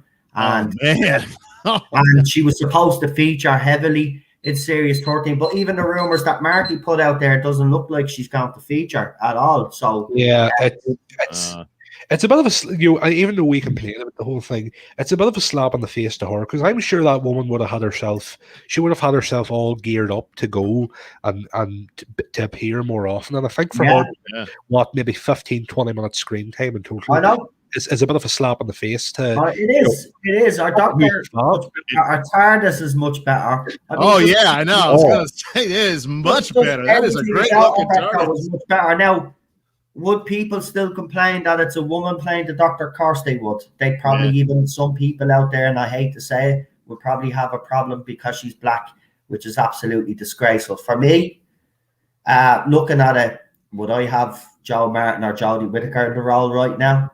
If we had the choice, I'd go Jo Martin because number one.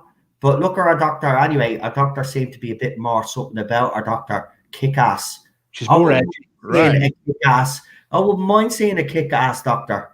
It suggests this whole other, existence for the doctor. That there's other story there. Of course, it was nothing because Chibnall was just lazy and threw that in there. Like it teases something that really isn't there, but it could be. Why doesn't she remember the sonic screwdriver? Why you could have all that something happened to Jodie, and that's why the doctor comes out of that regeneration, losing some memory, kind of like the Eighth Doctor, There were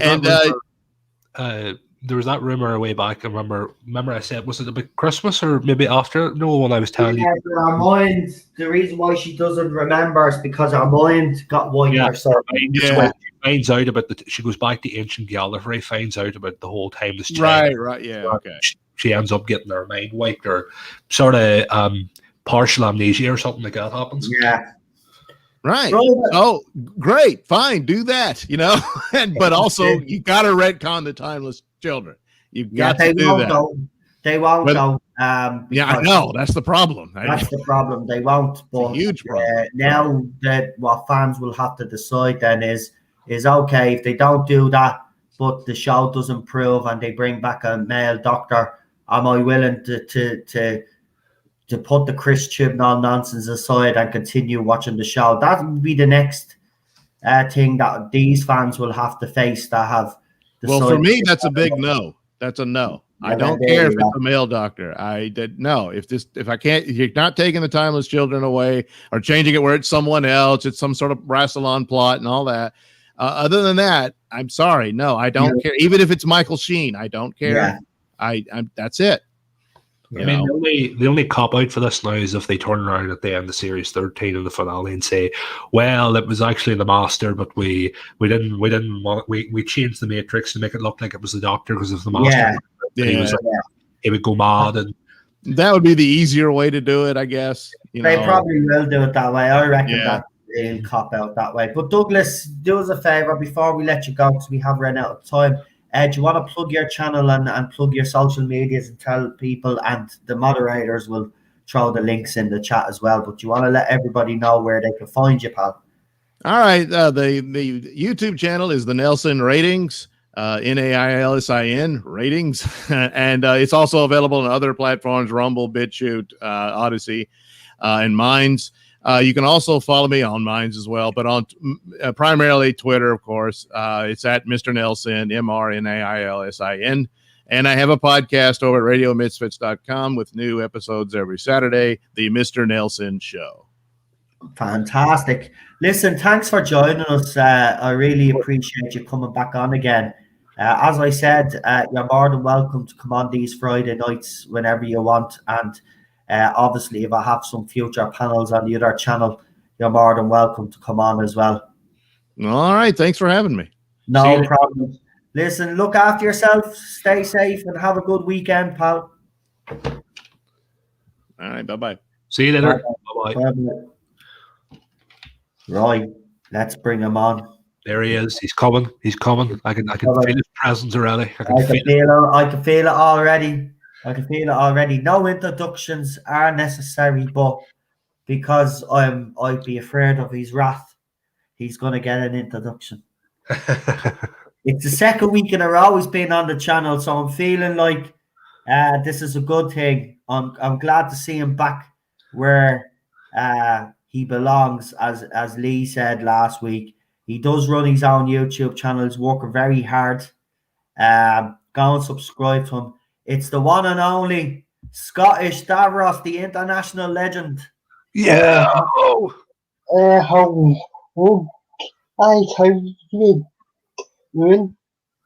Not too bad. Just before you do start, I just want to say hello to everybody else that's popped into the chat.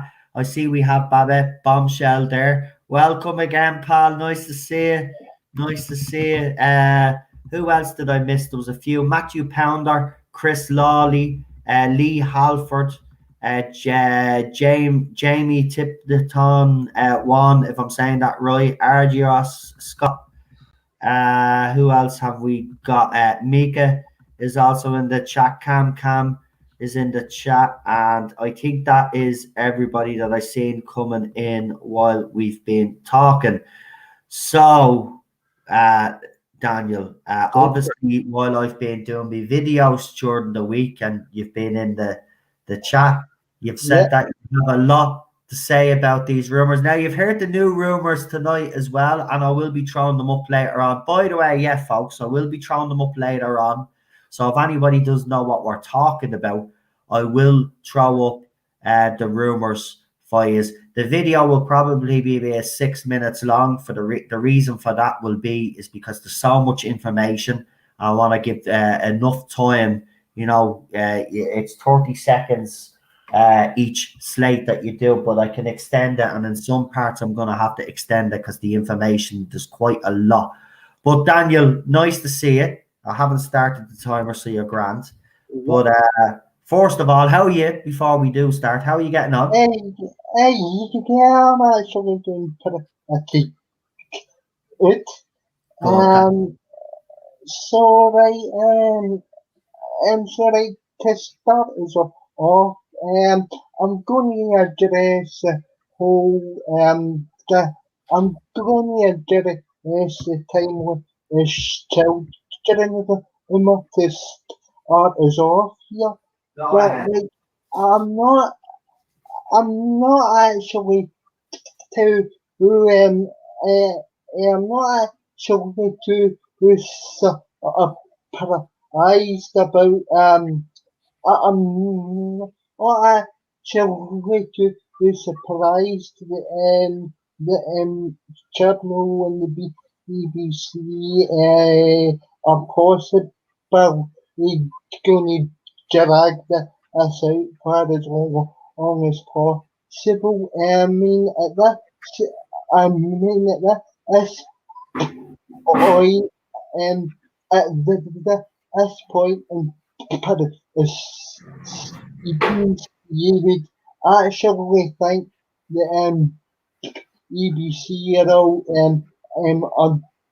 whether us to whether us to be at this point, and in terms of the whole, and terms of the whole BBC being happy with the ratings, it just actually shows you that they don't even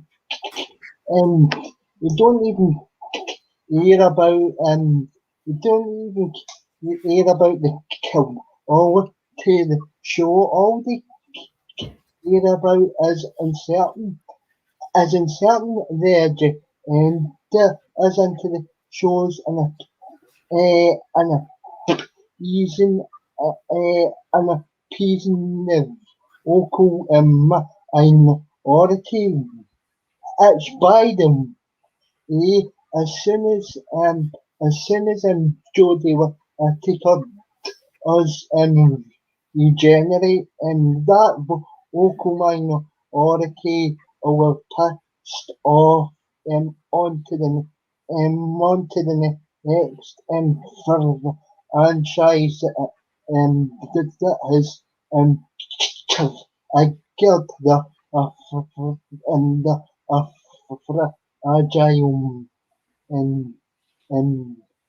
fragile tower.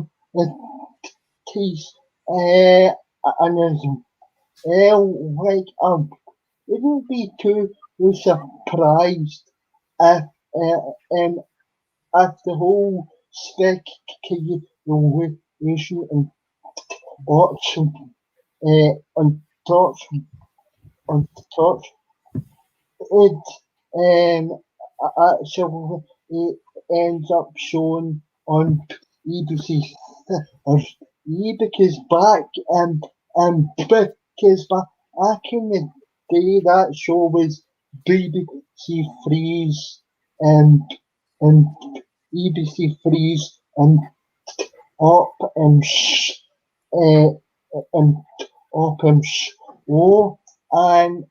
to be honest, if BBC Three is going to establish itself, it needs a big in order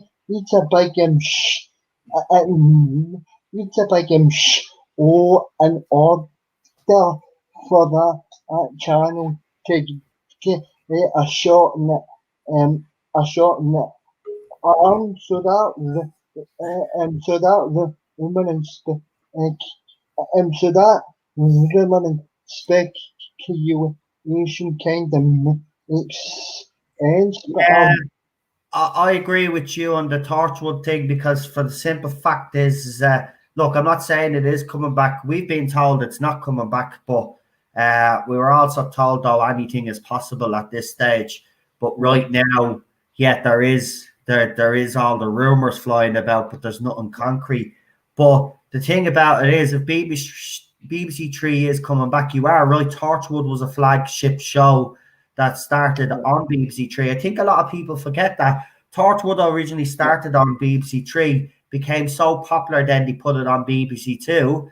Then after BBC Two, they did Children of the Earth, and then they put that on BBC One. So it went from BBC Three to BBC Two to BBC One. That's how popular Torchwood was. So I do agree, if BBC Three is coming back and there's been talks about Doctor Who Confidential, it seems like they're trying to go back to shows that they know that were popular. Yeah. Now, I don't know if this is true, but there certainly seems to be a lot of talk about it. But go ahead. Thank you. But in terms of the whole, cancel culture and cancel culture scenario would on your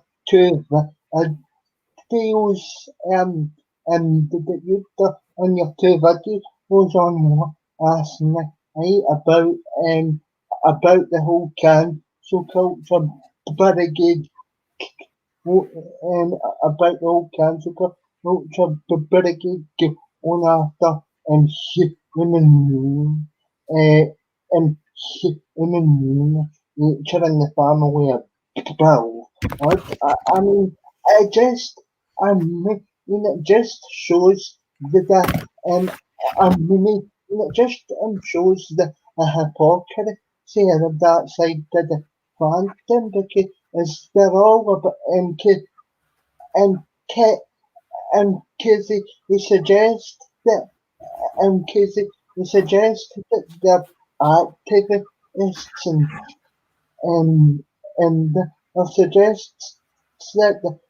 activists and standing up against them racism and stuff like that. I mean, that too is part, and that too part of how I did it perfect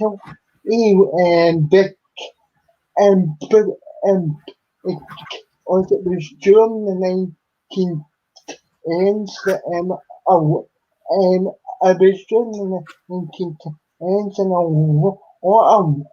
a lot of what took place in that episode was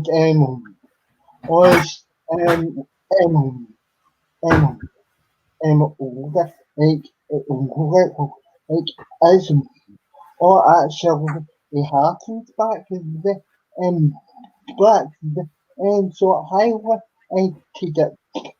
so I highlighted it perfectly, and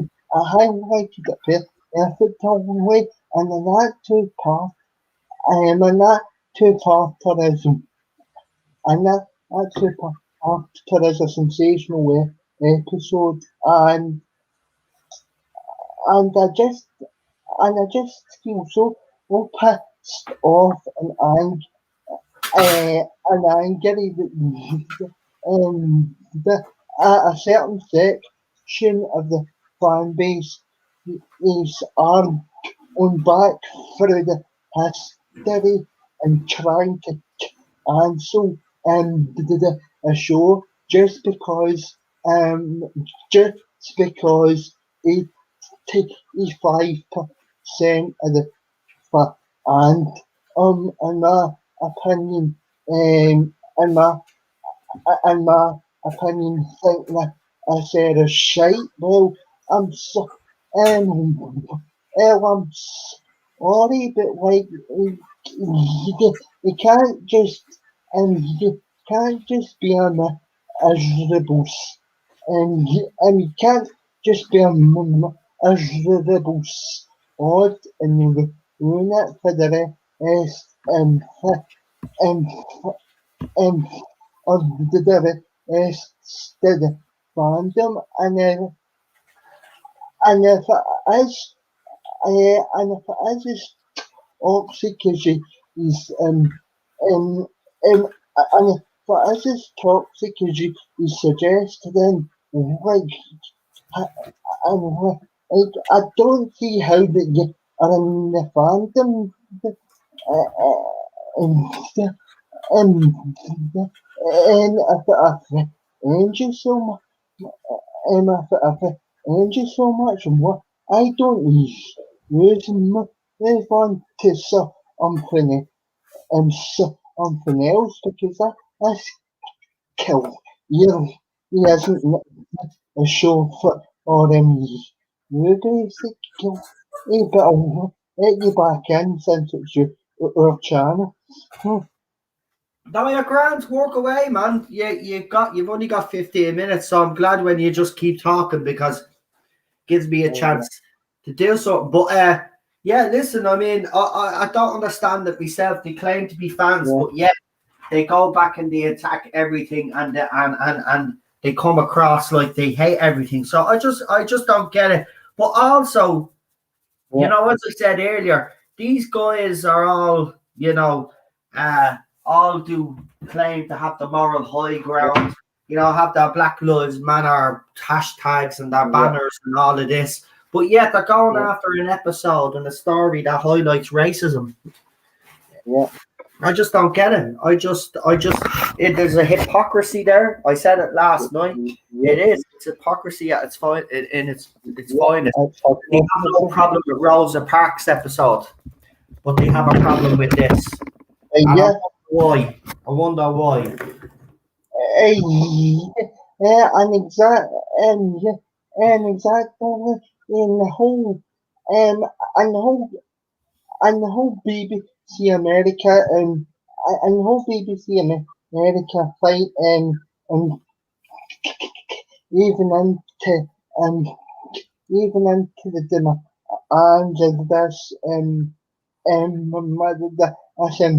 local minority is actually very dangerous.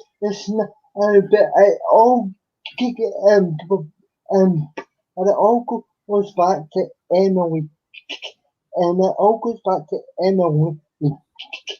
Look back and during the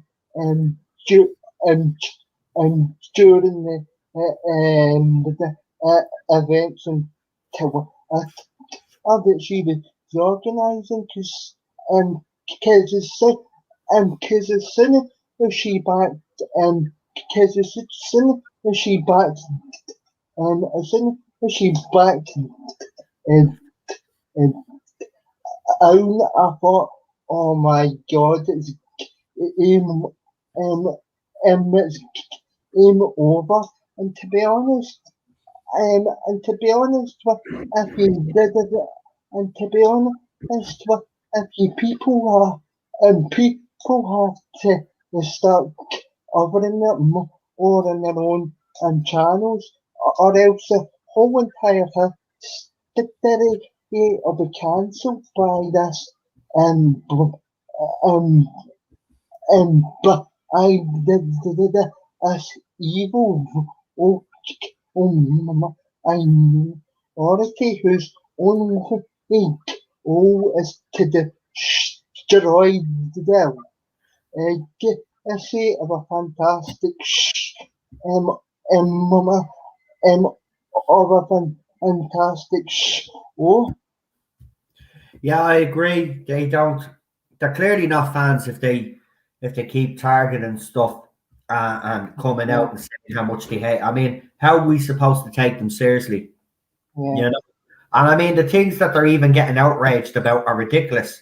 I mean, you have no problem with Rosa Parks depicting racism, right?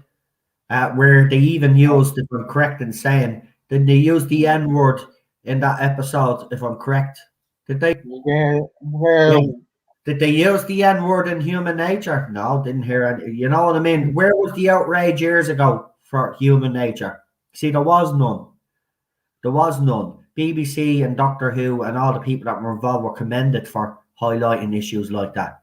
But now all of a sudden, you have a problem with that, but you don't have a problem with Rosa. So if there's any J-bots out there, Jodie stands, explain to me why you have no problem with Rosa, but you have a problem with human nature. Yeah. Yeah, and exactly. Yeah, and Tiffany show off on and Tiffany show off on a positive. What I mean, actually, if when I actually if the kid has for a Houston trail or a short is L another is another is by the trail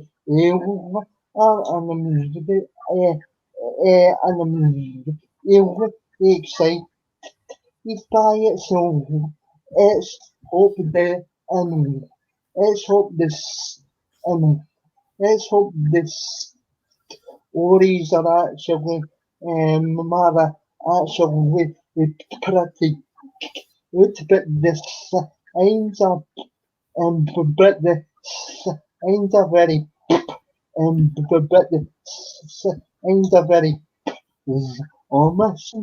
Yeah, I have to say it's it does sound good. It's a pretty positive start.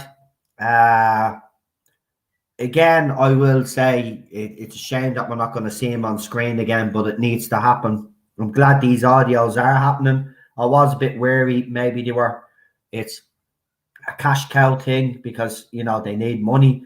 But after listening to the trailer, my mind is kind of put at ease a little bit.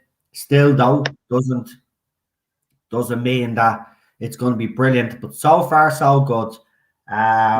So yeah, you're right. That is a bit of positive thing. The trailer for Christopher Eccleston's Big Finish audio was released by Big Finish, so go and check it out. And tell us what you think of it. But before we do let you go, International Legend, you've got to plug your channels and plug your. I've got a stream. I've got a stream coming up on Tuesday. I thought this with Charlotte, and I'll get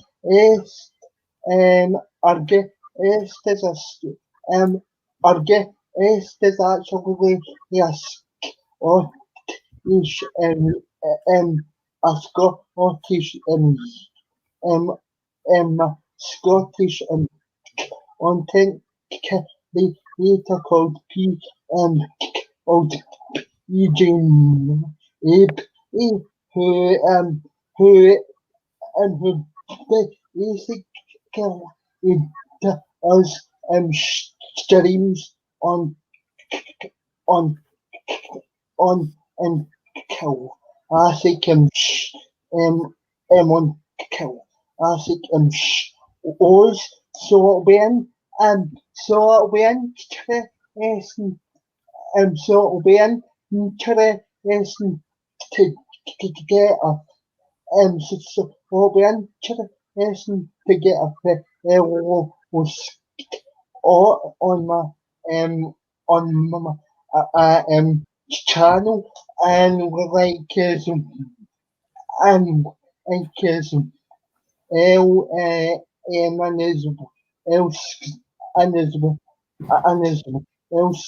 Scottish people like to like to like to so when so we're very interested studying and you can also and you can also follow me on Telegram and you can also follow me on um and and on and it's empty and you and you but thanks to and thanks to and thanks to paddle of Barrowman being and the chat for putting up my channel when chatting them up to 168 Well done. Give a bus of thanks very much. Thanks very much to everybody here at the Tardis zone and beyond that have actually subscribed to my channel, but thanks but thanks for having me on and I'll actually soon. No problem. Pleasure as always, pal. Sorry for missing you there, Daniel. I was away for about 10 minutes there. Something came up, but I'm sure you made some very interesting points anyway. He did indeed, but he was also he was talking about Christopher Eccleston's Big Finish audio. The trailer dropped today on Big Finish. So I heard it. It's very good. It looks yeah. It was good. Right, Daniel. We'll talk to you soon, pal. And as I said, the doors are always open for you to come back to the new Who watch alongs, as you know. So whenever you feel like coming back to those, let us know, because I'd love to have you back on again. It's always great to have a bit of banter with you. Listen, thanks for coming on. Really appreciate it. And listen, you look after yourself and have a good weekend, pal. Yeah, we all did it. I sent up to use over them over the next couple of days, but he said to everybody in the chat is ill, and I'll see you all soon. See you soon, Daniel. Look after yourself. See you later. Right, we've got two more guests because obviously, if you see Babette Bombshell in the chat, Lee says, you better get on, basically. So we've got Jack to come. So what I'm going to do is, after we finish with Jack, I'm going to bring Babette and Lee on together for the last 15 minutes. And then we're going to finish up. I'm on doggy duty and looking after the dog. So I have to stay strict, because every time I do stream, the poor little fucker does be waiting about 20 minutes or half an hour after the fact that I'm supposed to bring him out. So I'm going to bring him out on time tonight, because the poor little shit is looking at me right now. And it's not even time to go out. But let's bring him on. It's the one and only Jack. Okay, let's do that again. Okay, that was my fault. Right. It's the one and only Jack. Hello. There you go. We got there eventually. How are you, Jack? I'm fine. Good. Okay, so you've been listening tonight. Is there anything you want to touch on, or do you want to talk about something completely different? I'm not really sure. If you ask the questions, maybe. Can't hear you, Jack. You're very low. Sorry, I kind of have to be quiet tonight because it's Friday and I'm at home. Okay.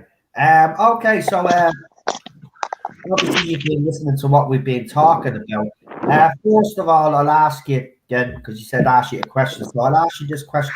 First of all, what do you think about the fact that it seems like that this time this building nonsense could be continued even after Jodie Whittaker is gone? I mean, I just think it will be the destruction of the show, because I think it's a very small portion of fans that actually like it. I think the vast majority of people just prefer what it was before. Yeah. You know, it's like we knew who the Doctor was. Well, no, we didn't know who the Doctor was, but we knew he was a Time Lord. We knew he ran away from high society because he hated it, and I'd love to see that personally. I'd love to see a young Doctor, you know, young First Doctor say, I'm done with this, I'm done with the lot of you, and actually stealing the TARDIS. That would have been really cool. Yeah, they could go down that route. I mean, they could do a lot of things. What about the fact that Chris Chibnall obviously could be hanging on? How do you feel about that one? I mean, I don't drink, but I'm considering it. It's just, I can't stand this guy. Just,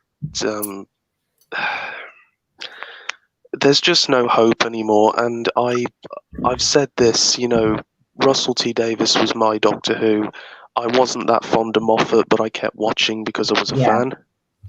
And I thought, oh, new showrunner, new start, not sure about the female Doctor thing. And Baldstreck's videos got me very worried, but I kept on hoping that it wouldn't be true. And it was true. That's what I mean. I mean, none of us thought when we heard the rumors and stuff that were circulating after Series 11, or circulating before Series 11, and then after Series 12, that Chibnall would be capable of doing any of this stuff. But he has. And a lot of fans that I've spoken to, we even heard Douglas there, it doesn't make a difference to them now. Unless the Timeless Child or the Timeless Children is retconned, they're not going to come back. And he's not the only one. I've spoken to quite a few people, so I kind of like thinking to myself, well, BBC, these are the people you should be listening to. They're telling you what the issues are, but you're choosing to ignore it. Obviously, John Bishop was mentioned earlier on being brought in to kind of be a father figure sort of thing, or whatever, to Yaz. How do you feel about Yaz? Obviously, it seems like if the rumors are to be true, she's going to get more character development. I mean, she needs it. That's for sure. I mean, personally, the only thing I want to see is the Doctor leave her on Earth, and she decides to go back to her normal life. She walks into work only to find that she's been fired, and then she says, "Why? Because you never show up." And she's like, "Oh yeah, I forgot about that." Oh, I love it. I love it. Marty, is there any questions you want to ask him about what you heard tonight? Oh, and the silence is deadly. Hello? Have I lost everybody? No, I'm here. Yeah. Is there anything you want to ask him? Oh, flip right. I thought you were asking about the rumors, like, because you were obviously talking the rumors to start. The question you're asking about. What I was going to ask you, what do you think of the whole what's been said about not even Series 13, but the 60th anniversary, about them having their eyes set on David Tennant once again? Well, John Barrowman has proved that my childhood can be destroyed, and bringing David Tennant back for me would just ruin my childhood, quite honestly. I don't want to see him back in this, what it currently is. And I like how Tennant hasn't come out and said anything. You know, he's been very for the fans sort of thing, at least to my knowledge. But if they bring him back and they use him for something political, it's just going to taint everything that came before. So I just don't want any more characters to come back. My blood ran cold when you said, I'm so glad you said that the Catherine Tate rumor wasn't true. Yeah, it's not. Seems to be now that it's not. As far as I know, she's in Liverpool for a comedy show with Channel 4 or something like that. That's supposed to. Well, I'm sure that would be great. So, but yeah, there's I just don't know. I felt even when Barrowman came back in Series 12 that he was just. I don't know if he was overplaying it or if he was just written as like. I don't know. He's just, you notice every time he said a line, he's going like, Yeah, he was very over enthusiastic, I have to say. And he just, it felt like he was forced. It wasn't ruined for me, though. It didn't ruin his character. It just didn't make sense why he was there in the first place. Yeah. I think for me, what it was he wanted to come back and be Captain Jack. And he took one look at the script and gone, oh my God, how can I work with this? So he's just like, that's why he keeps stuttering, because he's like, he wants to be his really over sexy kind of, hey, come here, you want to snog you. But then the script is like, hey, John, don't do that. It's not politically correct. So he's like, oh, what am I supposed to do then? Oh, it's okay. I'll wink at Graham. You notice that I guarantee you, this is what I was thinking to myself the other day. If Russell T Davies had been writing Revolution of the Daleks, he would have ran straight out and kissed Jodie's doctor. 100%. He would have gone it. Oh, definitely. And I think she'd have stood there and gone, wow, I like that. And he'd have been like, do you know what, Doctor? I've been waiting 1,000 years for you to say that. I know. But I don't think something like that would be allowed in today's day and age. Oh no, that's the say. They wouldn't allow that, because that would be classed as some people would turn around and say, well, that's sort of grounds for sexual assault. I'm sorry, have these people seen Torchwood? Maybe not. Chibnall. I'm sorry, but I just want all of Chibnall's supporters to watch Day One and then tell me that they still support him. A sex-addicted alien does nothing but assault people so much so that they turn to dust. Just orgasmic energy, and that's how they feed off life. I mean, keep in mind, I was one of those kids who thought, oh, I'm being so naughty watching this show. I had no idea what was going on. Innocent little me. You realise all the bad things going on in it. It's just like, you'd watch Sarah Jane on CBBC, you'd be like, oh, nice. Then you'd watch Doctor Who. And then if you were really hardcore, you'd stay up at 9 o'clock and watch Torchwood. Yeah. And then it was just like, I remember the first episode I saw was the one where that the black lady is an alien in disguise, but she doesn't realize it. Yeah, and I just remember the alien going around stabbing people brutally to death. And I was like, Christ almighty. Yeah, that was a good episode, actually. Yeah, I did like that one. Did Chibnall write that one? No, I think it was Russell T Davies or someone else, because Russell had more control over the second season, I think. Yeah.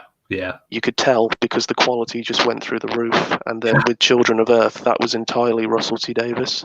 Yeah. It was just, I remember watching Children of Earth as a kid. That is the best series of Torchwood. Yeah.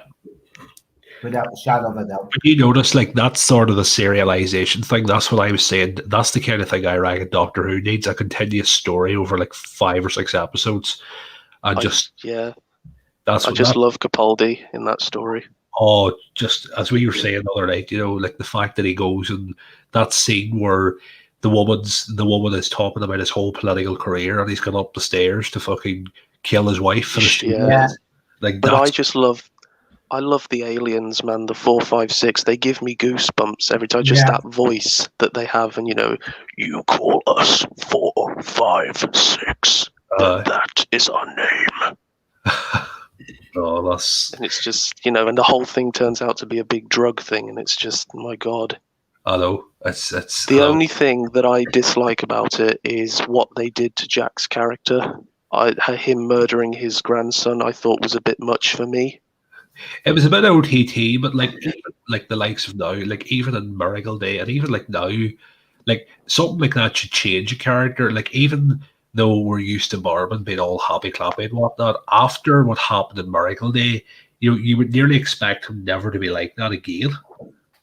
Yeah. But I do love how they tie it up, because at the end of Tennant, he comes and he says goodbye and he forgives him and he gives him Alonso's number, which I thought was hilarious. And he sat next to him and he's just like, hey, Alonso, going my way? I love that too. And you know what, though? I mean, look, I understand the saying about Captain Jack, right? The fact that he did what he did, right? And you didn't like the way, but I can kind of understand. I can kind of understand it. I mean, his whole thing is to try and make amends. Yes, he took away his grandson's life, but he'll know somewhere down the line he'll make amends for that by saving the earth or saving the universe. I know it was hard for a lot of people to take, but as Spock would say, what's that line he says? The needs of the one Many. or many outweigh the needs of the few or the one. You know, so But no, didn't he already make amends? Because didn't the face of Bo sacrifice himself for the human race? Well, that storyline has never been touched on, but a lot of fans have said he is the face of Bo, but until it's actually, you know, right now it's all speculation, even though they did throw that line in there. It's never been, you know, I'm surprised with everything that Chibnall does, and I hope he's not listening because I don't want to give him an idea. But what you call it, the thing that's never been explored about Captain Jack has been this whole thing. Is he the face of Bo? Now, if they're going to bring that Torchwood, that's where I think it should naturally stop at. Where we find out how he becomes the face of Bo, and Torchwood that way. There's a nice clean finish right there. He leaves Torchwood because he realizes that he's gonna, you know, that something's gonna happen. There is a kind of a theory on that he becomes a headless monk. You know, they chop his head off and put it in a box, and his head keeps obviously living and growing, and that's how he becomes the face of Bo. But I don't know about that one. There was also the whole plot line that never went any further about him. Remember, he lost like several years of his life, like a memory wipe, but always had to not to be explored too. Like, so there's sort of there's an idea, Chibnall, if you're listening, if you could do what happened to Jack in those memory wipe years that he forgets and was never really touched upon that. I thought it was going to be, you know, the fella from Series 2, Captain John Harp. I thought it was going to be him who did it. It makes sense to be him. Like, it makes sense to be him. Those two have history. And, I mean, I love the line when he tells him his brother is alive, Gray, and he's John Barrowman's face, Captain Jack's face is just like, what? It's like, yeah, I love Torchwood. Listen, Torchwood has bogey episodes, but overall, I love that show. And there was a time where I was loving Torchwood a little bit more than Doctor Who at the time because Stephen Moffat was doing me head in. So, you know, the way it goes. But Torchwood was Children of Earth is a masterpiece. It was incredible TV, Daniel. I agree with you.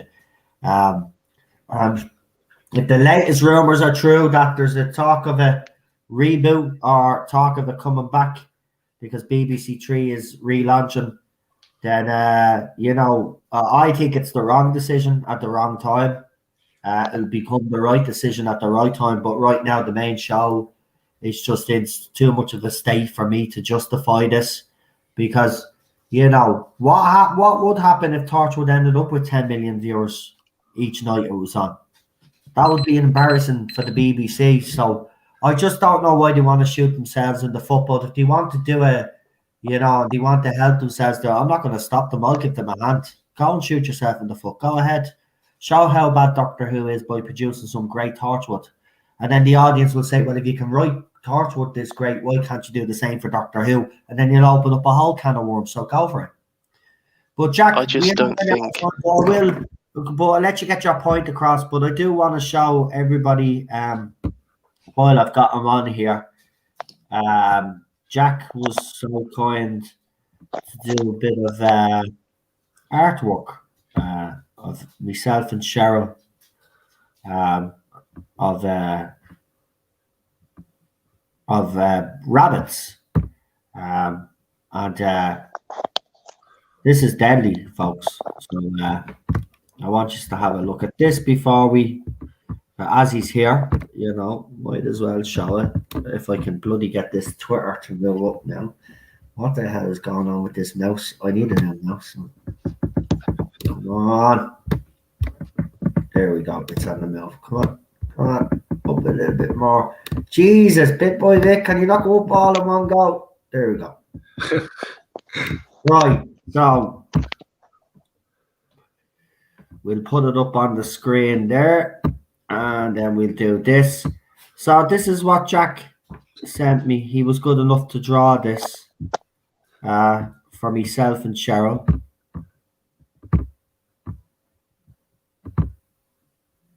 And there's me as a rabbit. And that's Cheryl. She's got our red hair there, as you can see. Look.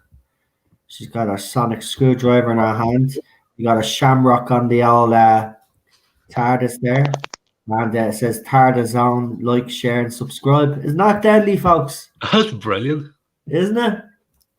The joke, it's actually a bit of a reference to that scene where Captain Jack swaps the sonic blaster for a banana. Oh, yeah. That is so it's a carrot. Scene. But that's a carrot there, yeah. And my old Tardis t-shirt on. It's deadly, isn't it, folks?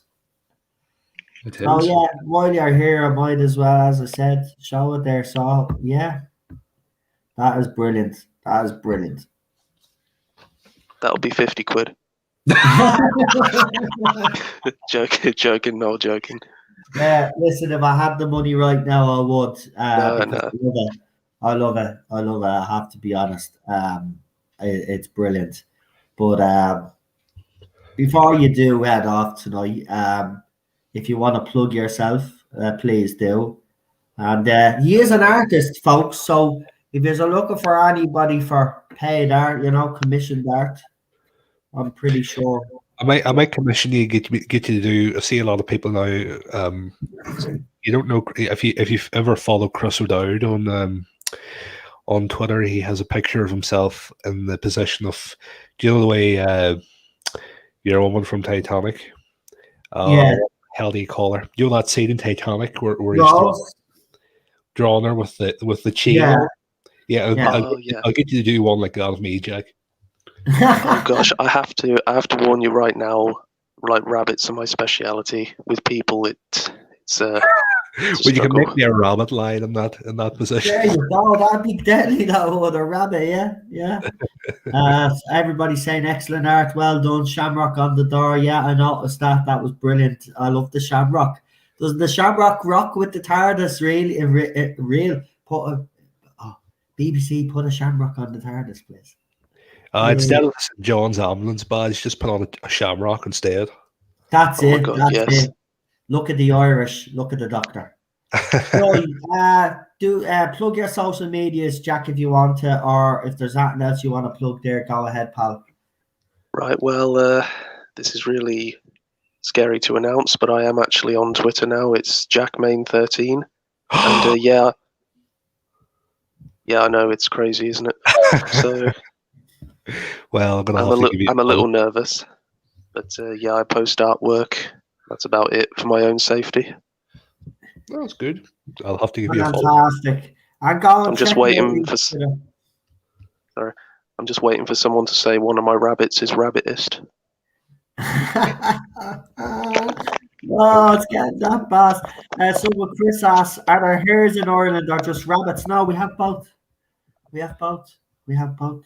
I know people when I was a kid, when I used to live in a block of flats with the parents, there'd be a couple of people that lived in the block of flats that actually had a license to have a shotgun, and they'd go hunting every weekend for rabbit and hare.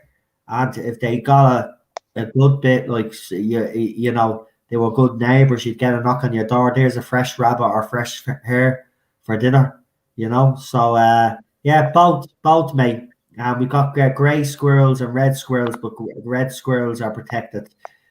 Grey squirrels are nonsense. They were introduced by a different country. Our native squirrel is red, but they're being killed out by the grey squirrel. So now they're going all out on the grey squirrel to try and save the red squirrel. So there you go. That's a little bit about Ireland. Right, Jack. Listen, thanks for coming on. And as I said, you're more than welcome on every Friday when we do this.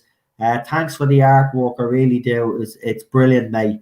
And as Babette Bombshell says, draw me like one of your French rabbits, Jack. There you go. No problem at all, Nolan. Thanks so much for having me on. No problem. Listen, you look after yourself and have a great weekend. You too. Right. See you later, pal. And you too, Marty. Bye, man. See you later, Jack. Good luck. Well done. Right, folks, that was Jack. So what I'm going to do is Marty's going to hang on. So we got another 15 minutes to go. That'll bring us past the 3 hour and 5 minute mark. So that'll be perfect.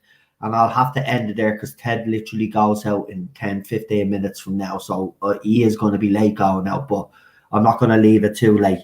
So what I'll do is I'm going to bring on Babette and Lee. But we'll bring Babette on first because I want to get Babette's opinions on some of the stuff that he's heard tonight about the rumors. And then we'll bring Lee on for the last 10 minutes. We'll just get Babette on first. And then we'll bring Lee on, see how everything went. But everything went great, actually. And well done, Jack, says Lee in the chat there.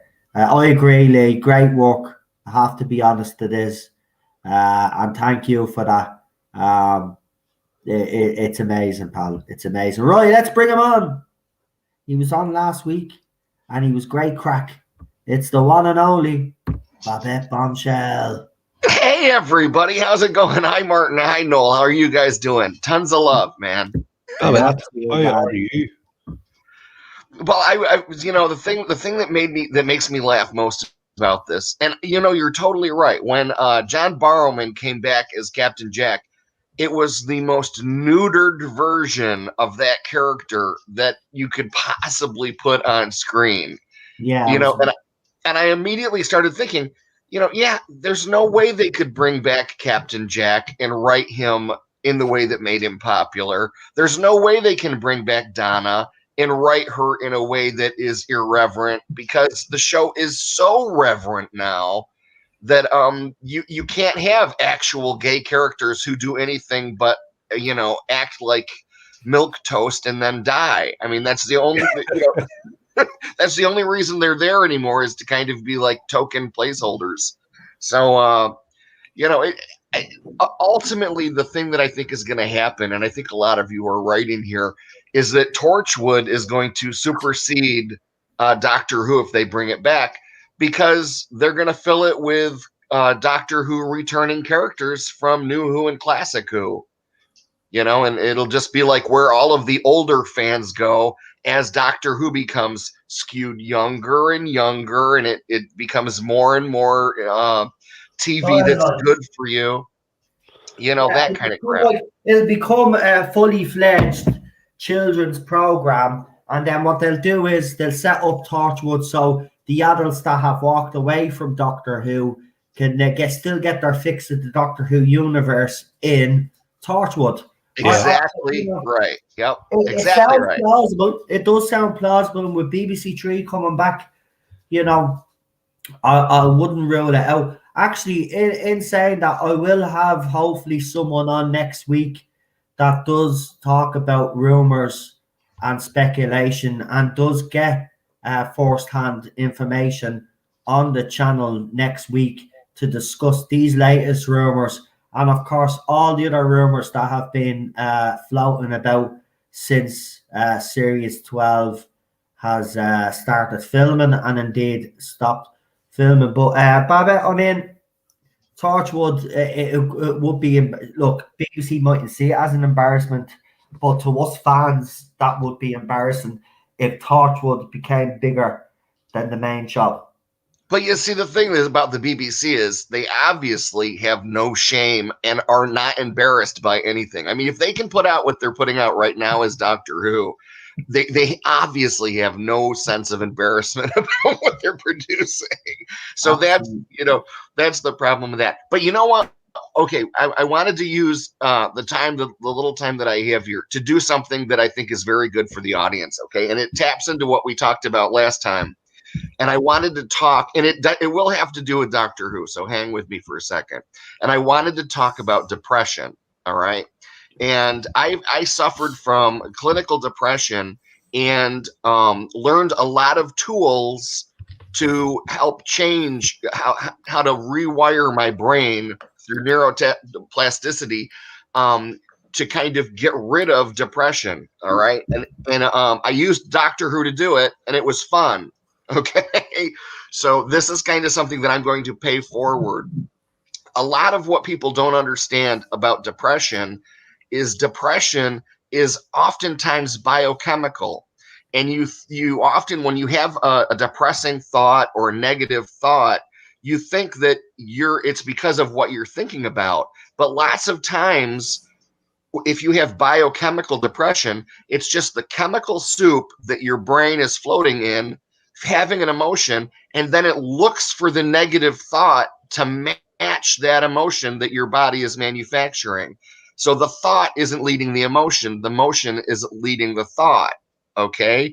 And once you kind of figure that out, that like, wait a minute, oh, my brain has a jukebox of negative thoughts. So whenever my biological chemistry is feeling negativity and flooding my brain with negative chemicals, my brain immediately goes to that greatest hits of negativity and finds a thought that matches, right? So here's a way that I learned how to change that. All right. There's two different ways. The first thing that I would suggest for people who are having depression is the daughter or the child of rumination. Okay. And what rumination is again, those greatest hits in your head of negative thinking, of things in the past that were insults or things that upset you.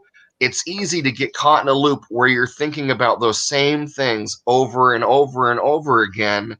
And it's because your brain is manufacturing this chemical, that it needs to find a thought to justify. All right. And it's a fun thing. And rumination can be fun because when you're doing it, you think that you're problem solving. But what actuality is, you're just feeding this negative chemical that your brain is floating in. Okay, so here's where Doctor Who helped me cure myself of clinical depression.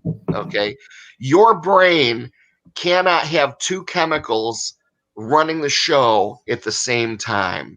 All right, your brain chemistry, it kind of has a toggle switch that does one or the other. So first thing you want to do is get a little notepad. And when you realize that you're upset and you're having these negative thought patterns, kind of write down what they are. And you'll very quickly figure out what the thoughts are that are going to trigger you to get in a pattern of rumination and negative thinking. All right. So just kind of like jot them down when you get there, and you'll know that those are things that kind of trigger you to ruminate. But when you're doing it, if you catch yourself doing it, which we all do, we're like, wow, man, I've just been thinking about this negative thing for 20 minutes continuously and going nowhere. When that happens, here's what you want to do as a Doctor Who fan. And this will change your brain's chemistry very, very quickly, and it'll pull you out of negative thinking patterns and rumination. Start with any doctor that is your favorite doctor and start inventorying their costume from the top of their head to the bottom of their feet. Like if it was Tom Baker, we would say he has a fedora, he has the curly hair, he has the question marks on his lapel. If it's later on, he has the scarf. And as you're going through and you're kind of inventorying that wardrobe of the doctor, it changes the chemicals that are flooding your brain, because those are pleasurable and organizational rather than negative. And it's literally going to flush all of those negative chemicals that are feeding depression out of your brain. All right. And it can be any kind of inventorying of Doctor Who stuff, whether it's the companions. Start listing the companions from Susan. And I guarantee you, by the time you get to Jamie, your depression will have moved and your brain chemistry will have changed, and you'll be no longer feeding that depression. And you could even list the doctors, from the first doctor all the way through. I would stop at 12 if you're trying to avoid depression. But but that I'm telling you, simple tools like that, like listing companions, imagining the wardrobe of the different doctors, will change your brain chemistry and will help you pull out of rumination and depression. So I encourage people to, let the doctor help you and enjoy being a Doctor Who fan, and let it help you and rescue you from depression as it did me.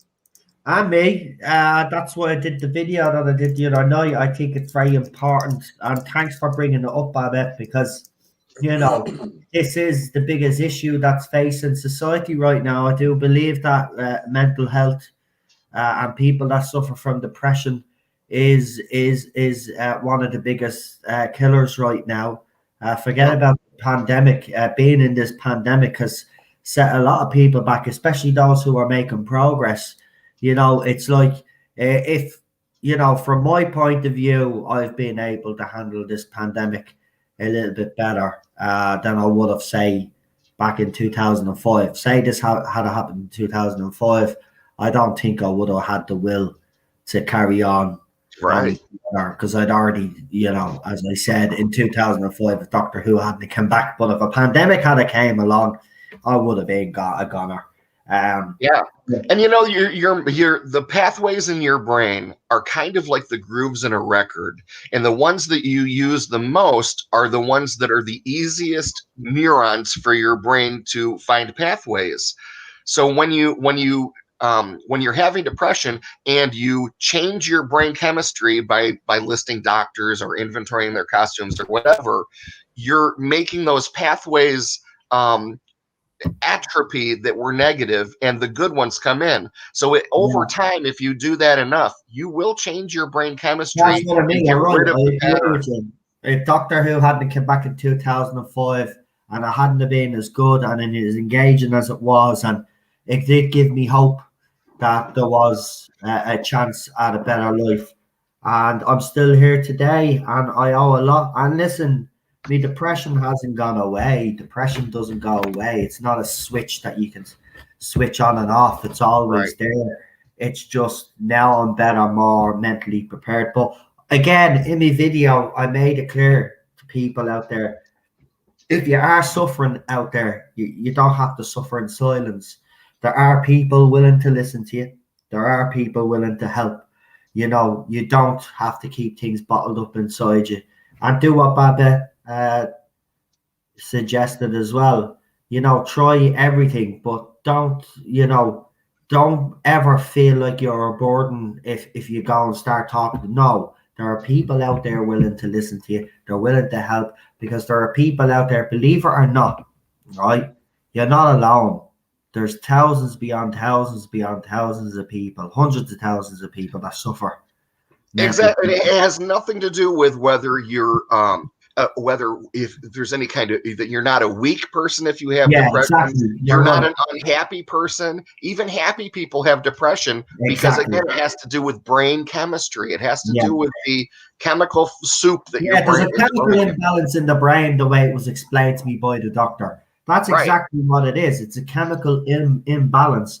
But they do give you drugs to kind of set that balance. But as Babette suggests, there are ways of not going down the tablet route. You don't need to take a tablet, a happy pill as they call them. You can do things yourself. I was on medication for a while, but I could tell you from my experience that the medication that they had me on was making me, it wasn't making me worse, but it wasn't making me any better. I was sleeping all the time as well, which I found, and I don't, now, well, I sleep all the time now because of the pandemic, but I mean, back then, no, I was always on the go. I didn't like sleeping all the time, but this is what it does. But there are ways, but, eventually I just stopped taking the medication, and then I start finding ways myself. People find simple solutions like a bit of exercise. That could even do the world of good. Going for a walk. Yep. But see, all of that does the same thing that I was just talking about, is it floods your brain with a different biological chemistry, because your brain can't manufacture and flood with two at the same time. So that's important to know, is, again, the thoughts are brought up by the chemistry.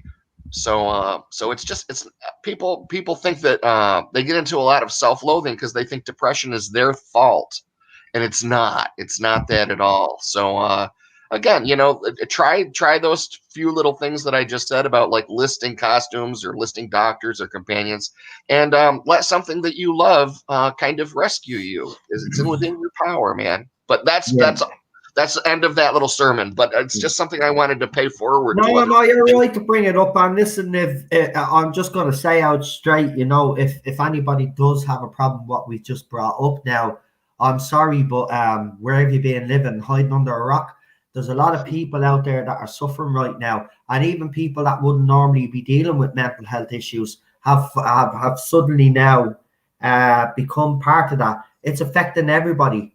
Everybody's mental state has been changed because of the situation that we're in, and to deny that is in fairness is the wrong thing to do. We need to have open discussions, and especially in Doctor Who fandom as well. And in fandoms in general, there's a lot of nastiness that goes on social media. I don't think the people that engage in all this nastiness don't understand quite or comprehend what they could be doing. You see, you could attack someone that could have mental health issues and could be suffering at the time that you pick on them or be vulnerable. Now, would you like to be responsible for having someone's death on your hands? How far does this have to go? Yeah, that's so true. Social media and, like, Twitter and that kind of stuff are depression machines. All of these different forms of social media are designed to both be addictive and be something that that just brings about mental health issues. They just manifest it left, right, and center. That's what mine was based on. I have no shame in telling you, when I would get hate mail from specifically social justice warriors and people telling me that they wanted to commit suicide and all of that kind of stuff, I was internalizing all of that, and it caused me to have quite a bit of a depression. And I understand. Listen, the people don't understand. Words are very powerful. Listen, we're not suggesting. Look, everybody deals with depression in a different way. I'm going to knock off the timer anyway. There's no timer on this one. Everybody deals with depression in different ways. It also affects people in different ways. Obviously, Babette is given his experiences and what he did to make it better for him. For me, it was also Doctor Who, but also it was the positive energy that I got from that show and by talking to others, because I do believe firmly that talking to people can lift a heavy burden off you. See, here's the thing. It's always that first step, and I understand it. That first step of admitting that you have a problem or there might be something wrong is very hard, especially, I have to say this, right? Especially for men, because when it comes to medical stuff, remember, men are the last ones to go to the doctor. Men are the last, you know what I mean, to seek medical. Men are taught to suck it up. With their mental health as well, right? They bottle it all up, and there are people that bottle it. And I bottled a lot of shit up over the years, right? And it eventually all came out, right? But that was bad for me. I shouldn't have been bottling it up. I should have went and spoke to someone. Now, it's easy for me to say now because I've been through it. But I will say I do understand that taking that first step of actually admitting that you might have a problem, you might need to talk to someone, is a hard step. Nobody wants to admit to themselves that they have a problem, because we always I was the same. I put on this facade that I was a happy-go-lucky character. That's how everybody in my childhood and my teenage years knows me, as a happy-go-lucky, a bit of a chatterbox, always had a story to tell. But that was my way of dealing with my depression, not letting these people know that I was fighting my own demons.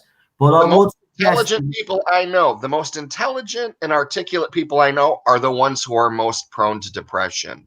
So the deeper you are of a thinker, the more likely you are to trip over depression. And isolation is the soil in which depression grows. Exactly. So speaking and talking about it and seeking help if you have depression is very important. That's the very first step. So I totally agree with you, Noel, and I support everything that you just said 100%. That's it. That's why I did the video, because as I said, I watched the Caroline Flack interview, family interview. It was our anniversary of our death. And as you know, that girl was hounded in the last few months of our life, and she ended up taking her own life. Now, our mother was asked, who do you blame? Do you blame the media? Do you blame boyfriend? Do you blame whatever? And she said it was hard to tell, but I can tell you you blame the media. The media hounded, and social media then piled on. People were calling her a boyfriend beater, domestic abuser. They had one little fight, and the police decided to pursue it. The boyfriend didn't. He wanted all charges dropped, but they still went ahead with it. She was hounded in the press. Then people on social media were calling her all vile sorts of names that we even get called. Right? That's going to do something to someone's mental health. And it actually even transpired in that documentary that during that girl's life, she always struggled with rejection and heartbreak very badly. So emotionally, she was always vulnerable. And, the level of abuse that she took, in the end, she took her life. But I have to say, looking at all the stuff that she was receiving for the last few months of her life, I am actually surprised that she didn't go crazy sooner or do something stupid sooner, because the stuff was absolutely vile, what was sent to her. That woman did not deserve to lose her life because of one incident. She should never be defined by that one incident. Even her boyfriend at the time came out. He wanted to see her. The courts refused her permission to see. I mean, this whole thing is complex as fuck. But the one thing I can actually say is she wasn't a domestic abuser. She saw a text on her boyfriend's phone from another girl or something. She reacts like every other girl does when they have a few drinks and, come here, you cheating on me. That's what happens, right? And unfortunately, it did get a bit physical. But it looked like she tried to slice her own wrists, and he tried to take the knife off her. And in trying to take the knife off her, she cut his head. And there was a bit of blood. But of course, the newspapers wouldn't leave it. And then they posted the blood-stained sheets and the mattress. And then the abuse started up again. When she thought she was getting back on track again, the media went back after her again, and then social media. She was killed because of social media and because of the media. They ought to be ashamed of themselves. Now, I will say one thing. As I said, your depression never goes away. Worst decision I made was go on Twitter. So I'd advise anybody, if you suffer from, I'm in too deep now, and I'm able to handle it now, so I'm good. But I would suggest to people out there, if you're even considering or have been considering going onto social media, I'd say don't. Do not go onto social media, whether it's Facebook, Twitter, Instagram. Stay away from them all. You're better off. Trust me. Being on social media does not improve your mental well-being. It actually makes it worse, especially when people are hammering you every day of the week. You don't need.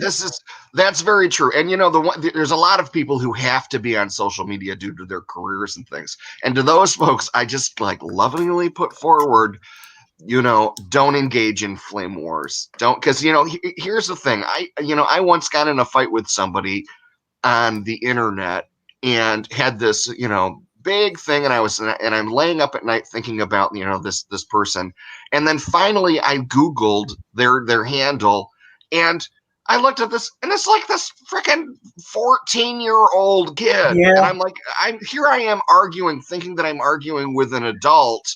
And so you never know who you're arguing with in the first place, and it's easy to walk away when you find out that the person who they really are, it's somebody that you wouldn't weigh their opinion as heavily as you do just randomly on Twitter because it's words on a screen. So always remember that the internet is everybody. Assholes, everybody's got an asshole and everybody's got an opinion. It's a cesspool, it is. And you know what? That documentary has had a profound effect on me. It brought back memories of my struggles. It made me see how far I'd actually come. And it did give myself a little tap on the back, because I have come a long way. I still wear my heart on my sleeve. That will never change. But see, for me, it was this, right? This is how, when I used to get put down a lot, right? People would say nasty stuff to me all the time growing up, and I'd believe them. And I used to say to myself, well, I'm probably better off not being here. And obviously, as I got older, those feelings got stronger. And I will say, I ended up in hospital 7 times. So there was 7 attempts with tablets. And then there was one time where I actually did cut my wrist. I never actually went into details. This is the first time, but because I believe that this is a big issue and needs to be spoken about, because I see the behavior of people on social media and it's impacting other people that suffer from mental health, and I can't sit by anymore and allow this kind of behavior to go unchallenged. People need to remember, especially those that engage in trolling and the harassment and abuse of others, that you don't realize the impact you're having on someone's mental health. That's it exactly. And it doesn't take, you don't have to wear a cape to be a hero. And just even talking about this will save lives. Yeah. And it's an epidemic right now of depression and mental health issues because of the internet, because the bar has been so lowered on how people treat each other because of the illusion of anonymity on the internet, that people there is no level to which people won't sink on the internet because they think that it's guilt-free. Yeah. So we need to start talking about it. And I applaud you for, because there's no specific reason why in a Doctor Who forum we need to talk about it. But just the fact that we are says a lot about how loving this community of Doctor Who fans are here. You're not going to hear this in the Jody bots. They're too busy attacking people. They're too busy, fighting about abstract stuff that they really don't show up in the streets to do anything about. They're all keyboard activists. But it's sad because they don't realize the impact that they're having. I mean, there's someone in common that me and Lee know that used to be very prominent on Twitter. She's a female fan. I won't mention her name because I don't want to drag it all up again, but he knows who I'm talking about. And she was literally bullied offline by this particular Twitter handle. We won't say who he is either, but I call him Ginger Snap. So we'll just call him Ginger Snap. Now, this guy is on Twitter every day talking about our side and how we're the bullies and we're the abusers and we're this, that, and the other. But yet he spent the whole day arguing with someone that we knew, a woman, by the way, as well, right? And bullied her offline. She's never been back to Twitter since. She's gone.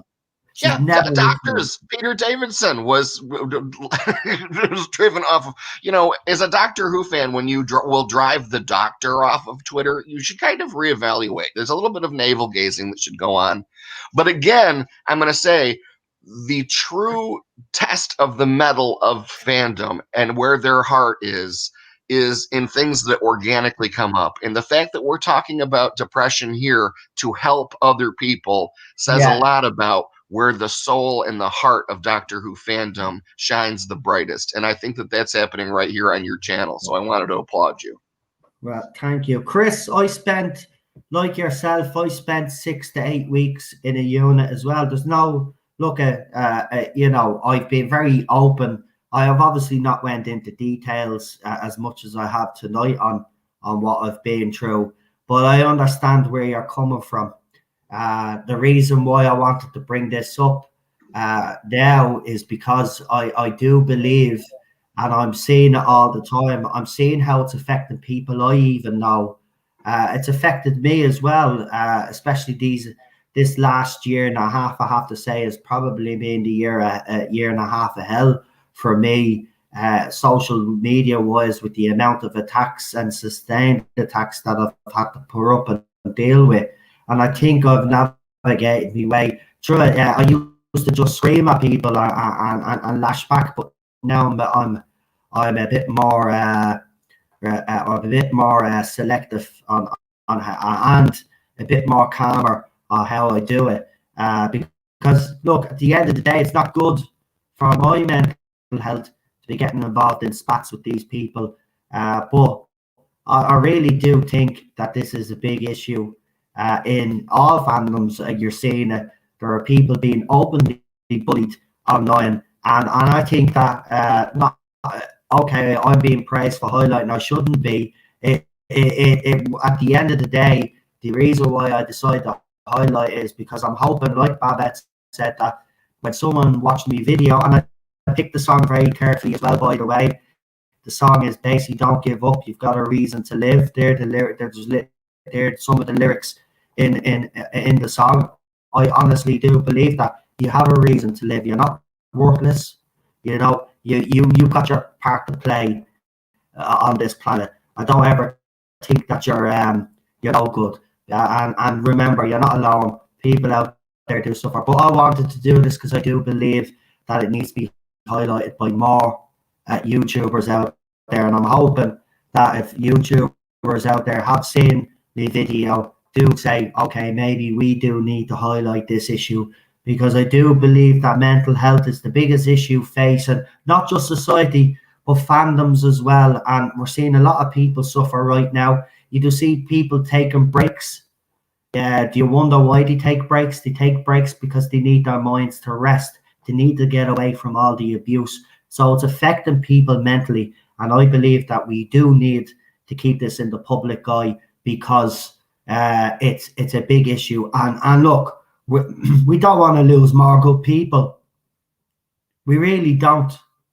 I mean, we've already lost so many good people due to this pandemic. And whether you think it's a conspiracy or not, there's still a couple of million people that have passed away, okay, from this, right? So people have died, right? We don't need to be losing people from suicide unnecessarily because of people out there that have agendas and go at. No, it cannot be allowed to continue. And I do believe that other YouTubers out there, and I keep saying this, and I'll probably be, who the hell do you think you are? I don't care. At the end of the day, we're here not to just keep the fans entertained, but we're also here to highlight issues that are facing fans, society, and depression, mental health issues are right now front and center as far as I'm concerned. And I hope there are people that are listening to me tonight that, as I said, understand you are not alone.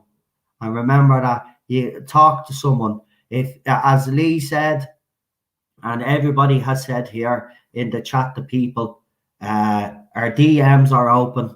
If you need to chat to even one of us or whatever, we're open. My suggestion would be to go and, for the best advice, go and seek professional advice. That's what I would say. Obviously, I can give you advice based on my experience. Babette can, Lee can, based on their personal experiences. But at the end of the day, depression, mental health, illnesses do affect people in different ways. And what works for one person mightn't necessarily work for another person. But our door is always open. I just want you to know that anyway. And as I said, talk to a priest, a doctor, a family member, a friend, even a stranger. You know, there are people out there willing to listen. You're not alone. There are literally hundreds of thousands of us that suffer from depression. Life is hard, and life does beat you down, but it does have a good side. And, you know, I'm not going to say that you're going to wake up one day and a switch is going to flick and you're going to be perfect. You're not. Everybody struggles. Everybody Every single person on this planet has daily struggles, right? Just some of us, like myself, found it very hard to navigate through life, but I found my way now to help me navigate, and people will help you find your way. And that's all I wanted to do with the video. That's why I chose the copyrighted song that I chose as well, because I didn't want to be accused of monetizing that video. So that's why I chose the song that I chose. And not only that, it's one of my favorite songs, and it's actually quite bizarre, because the lead singer that sings that song has disappeared off the face of the planet, by the way. He's never been seen again. So he could have well suffered with depression, and he could have done so. Now, he could have just disappeared off the face of the planet because he didn't want to, but that's unusual that like none of his money is being touched or he's never been seen again. But that guy could have been suffering from depression, and that was probably his song to try get us all to believe that our lives are worth something. Because listen to the lyrics. He tells you your life is worth something, and it is. It is. You're not alone. You'll never be alone. Don't bottle up all of these bad things. The sooner you release it, the sooner you make that first step, the better. Trust me. And I know it's hard, because we've all been here. Everybody that's on the panel has had to take that first step to admit that we probably need help, or we need to do something to make our lives better. Because trust me, you don't want to live that way forever. Trust me, it's a horrible existence. I know how it feels, not wanting to get up, sleeping on the couch for days on end, not even having the energy to get up and have a wash or to cook at, and literally starving myself for 3 days. I used to do, because I wouldn't want to get up out of bed because I didn't want to face the world. Right, then eventually then I'd get someone would come around and say, well, we haven't seen Noel in 3 days. And then they come around, give me the boot up the ass that I needed to get me up. I'd be all right for a couple of days and then sink back in again. And then it just got to the point where I just, as I said, it got a bit too much. And in 1 year, I did. Maybe I still can't explain each time, but I could tell you I was low. It was the lowest I was ever. But as soon as I opened up and I talked to someone, and I spent those weeks that I did in hospital, in a mental institution, basically, they were called back in the day, to get a top up, to basically, sit down, talk to someone one-on-one and tell this person how I was feeling, why I was feeling that way. And then they just said, and listen, they just give advice. And, it worked wonders for me. And, again, though, I'll say for me, medication wasn't the answer. For some other people, that may be the case. But there are different ways, because as I said, each individual is different. But you are not alone. And I'm going to stop now, because I don't want to get too emotional and stuff and make people all sad. Because I've probably brought the whole stream down. But here's the thing: I as Babette said, it's a very important issue, and it has to be highlighted. And I think other YouTubers should pick up on it too. It's a noble thing to be speaking of. It's a noble thing. This thing will help a lot of fans. Just hearing people like Gary or Doomcock or Star Wars Girl or any of those bigger YouTubers talking about mental health issues with some of our listeners that are listening that are struggling, right? Already I've seen people in the chat, thanks for talking about this tonight, it's been a huge help.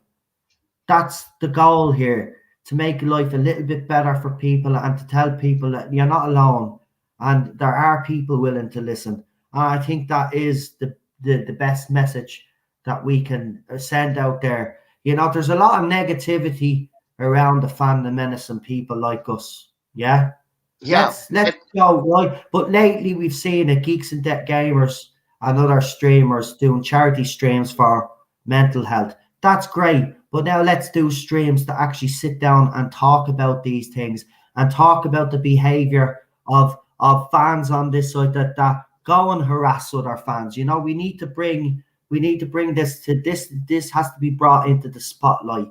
Well, there's that. Okay, there's the way fandom reacts. But and Star Wars fans and Doctor Who fans are going through the same thing, and it cannot be understated what it's like to have something that has been a core of your childhood straight through your adult life, have somebody take a hammer to it and destroy your joy of it in front of you. I mean, that is a very impactful thing, because a lot of us, I know specifically for me when I was growing up, Tom Baker and Doctor Who really helped me learn my morals and learn that you can be eccentric and it's okay, and there's a kind of genius to be found in eccentricity, and it's okay to be different, and all of that kind of stuff. To have somebody take a hammer to that, and I'm sure for Star Wars fans with Luke Skywalker, it's the same thing.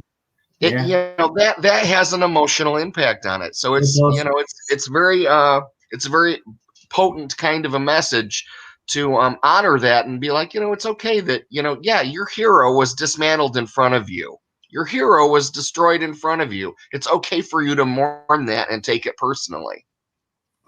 Exactly. I mean, there's different. That's what I mean. There's different sides to this. Not just the social media element. There's also real life issues, and of course, TV shows and movies do have an effect, especially if characters are changed. That can have an impact on someone's. I mean, look how it impacted me mentally after I saw the Timeless Child reveal. Remember when I did the panel? You all saw how distraught I was there. I mean, right. That was.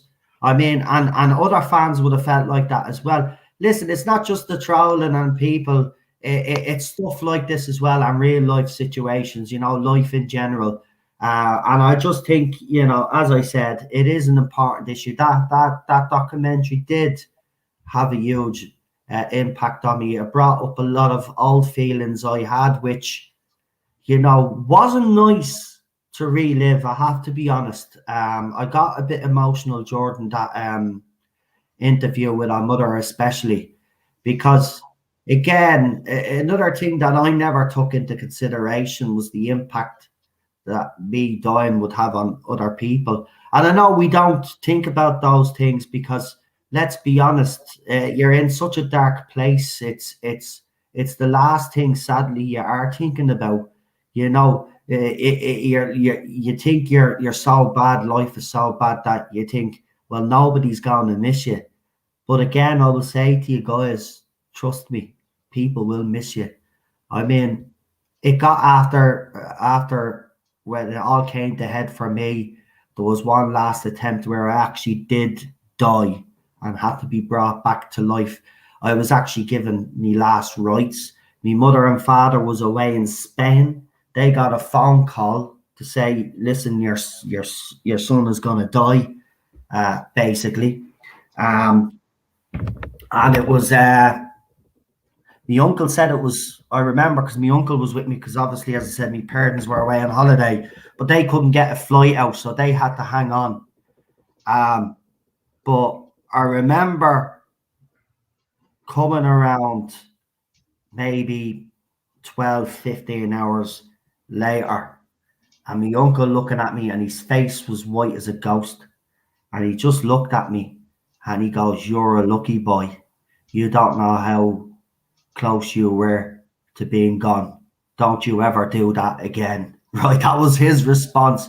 And right. I got up, and when I seen the impact I had on him, I was kind of thinking, well, how's me? Then I broke down crying because I was thinking, does me man, dad, no? And he was like, yeah, of course they had to be told you were read your last rites, you were dead like for 2 minutes. Of course they were told. And I started crying. I was devastated, to be quite honest. And then when my mum actually spoke to me on the phone, and I could hear her in her voice, and even me dad in the background, and me and my dad's relationship is a weird one, but it all changed from there. I made look, that was the last time I was going to put myself through that, because my body obviously couldn't take it anymore, I was told. Right. And then I decided enough was enough, and I took the decision to actually, sign myself in and get myself sorted once and for all. Good for you. Yeah, that's awesome.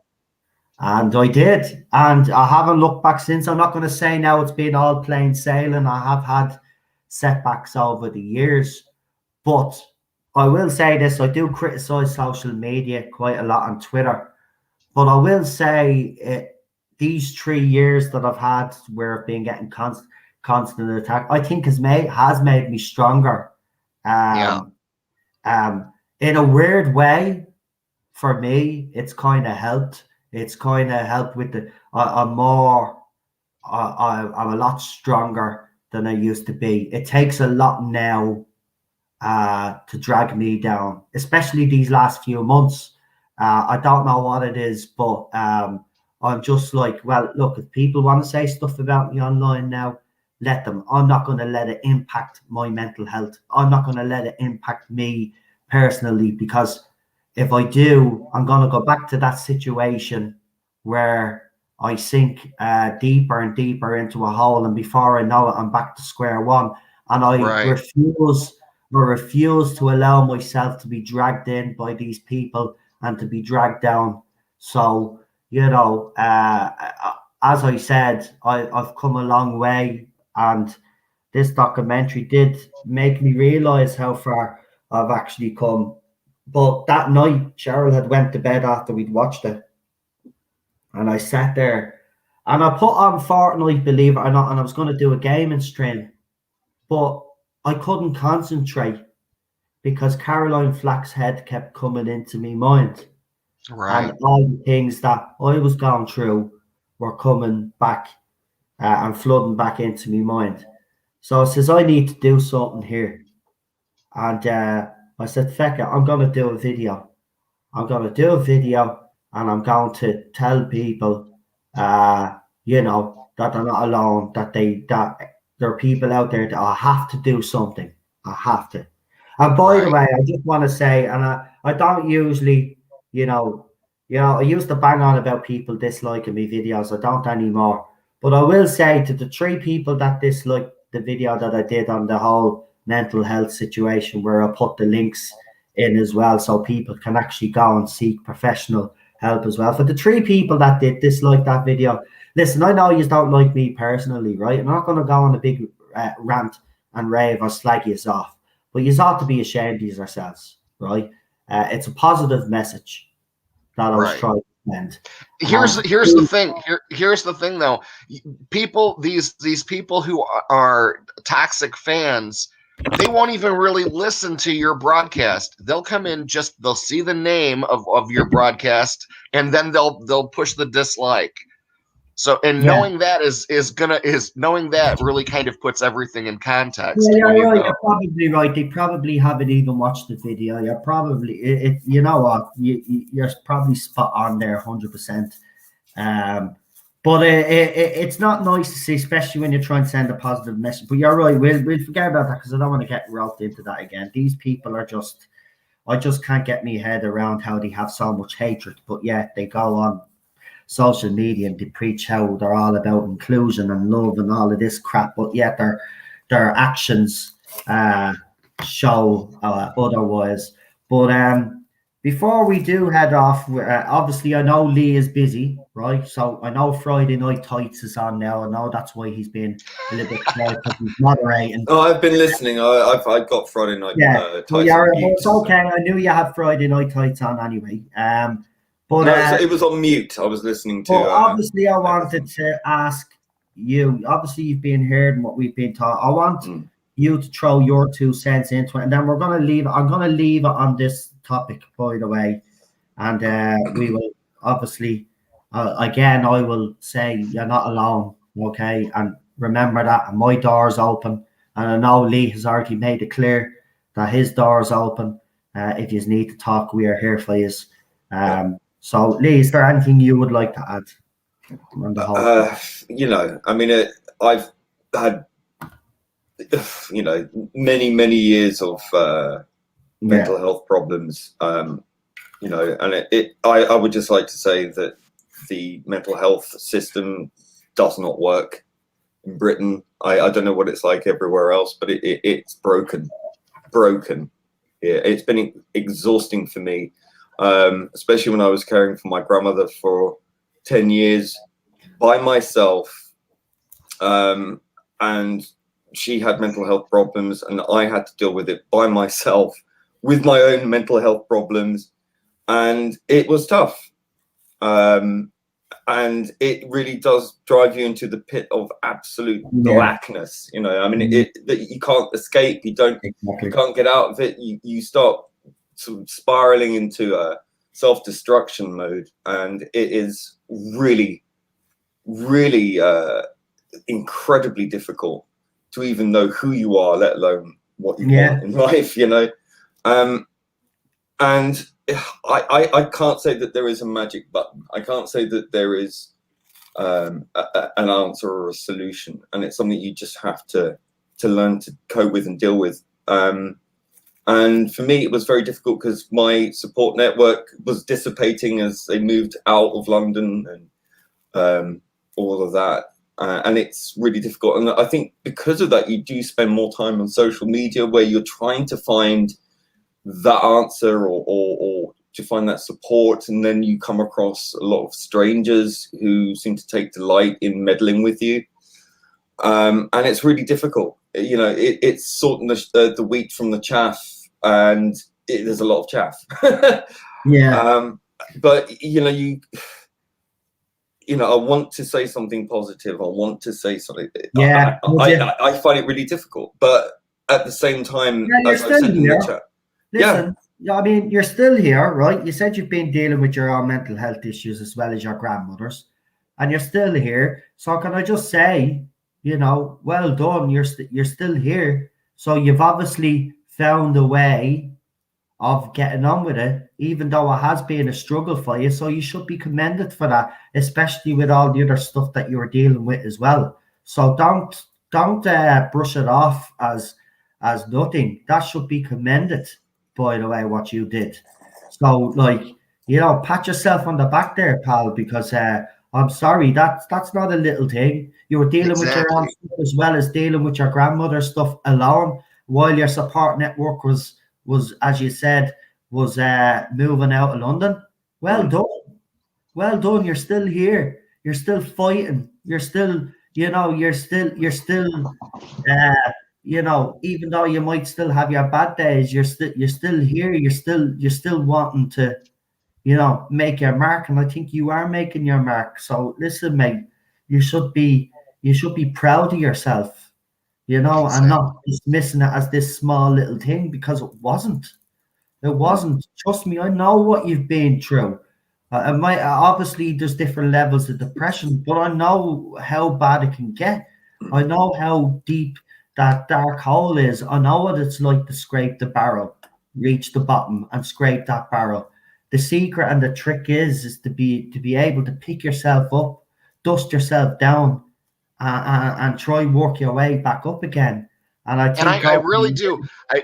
I really do encourage people to engage in kind of rewiring that depression chemically in their brain by listing companions or thinking of the doctor's costumes and stuff like that, because that's a fun, joyful way to rewire the neuroplasticity in your head so that those chemicals that are on tap that create negativity and depression dissipate. So I really do encourage people, and if you try it, tell me about it. Go ahead and hit me up on Twitter or hit me up at babetbombshell@hotmail.com and tell me about it. Tell me if it worked for you. And if you have any kind of depression or anything like that, I'm always there for that. But I encourage people, you can escape depression in a joyful, fun way. It doesn't need to be misery to get out of depression. The misery is in the depression. It's not in getting out of it. So you can do it and have fun. Sorry about that. Ted is making a plane that he needs to go out. I didn't want to end with Ted barking right at the end of the stream, but there you go. But yeah, as I say in the chat, you know, we're talking about mental health and stuff. If you want to talk to anybody, you know, me, Noel, and Babette here are more than happy to talk things through. Sometimes it takes someone who's been through it or is going through it to be able to empathize and sympathize on a much deeper level. And also, I think it's a sort of a symbiotic relationship, because, you know, sometimes when you're talking through someone else's problems, you're also working your own problems out as well. So it benefits each other. So, you know, that is a support network, and there's no shame in any of this. There's no judgment in any of this. And, you know, it's as the old BT adverts used to say, you know, it's good to talk. It is. Especially it's always good to talk.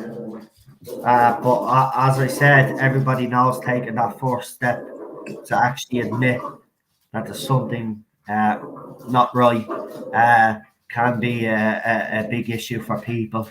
But I can tell you, I know the first step is always the hardest, but once you take that first step, then the rest don't seem so hard. So, as I said, you know, you're not alone, but this is an issue that does need to be kept in the public domain and highlighted, because, you know, it's we're seeing it every day. People that we know that going through some difficult times because whether it be abuse on social media or problems at home, or they're worried about certain things that are going on and not sure about the future.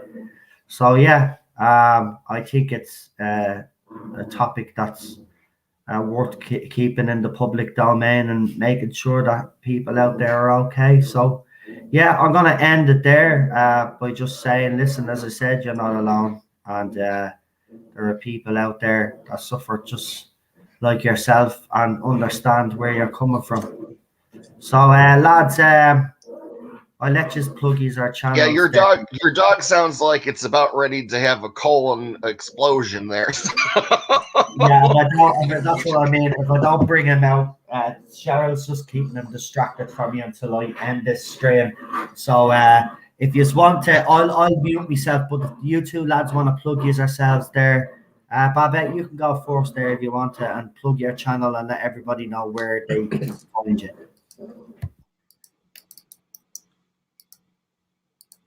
Go for it, Babette. Go ahead, Lee. Go. No, you. I really, you know, fabulous people first. I'm on Twitter and I'm on Instagram.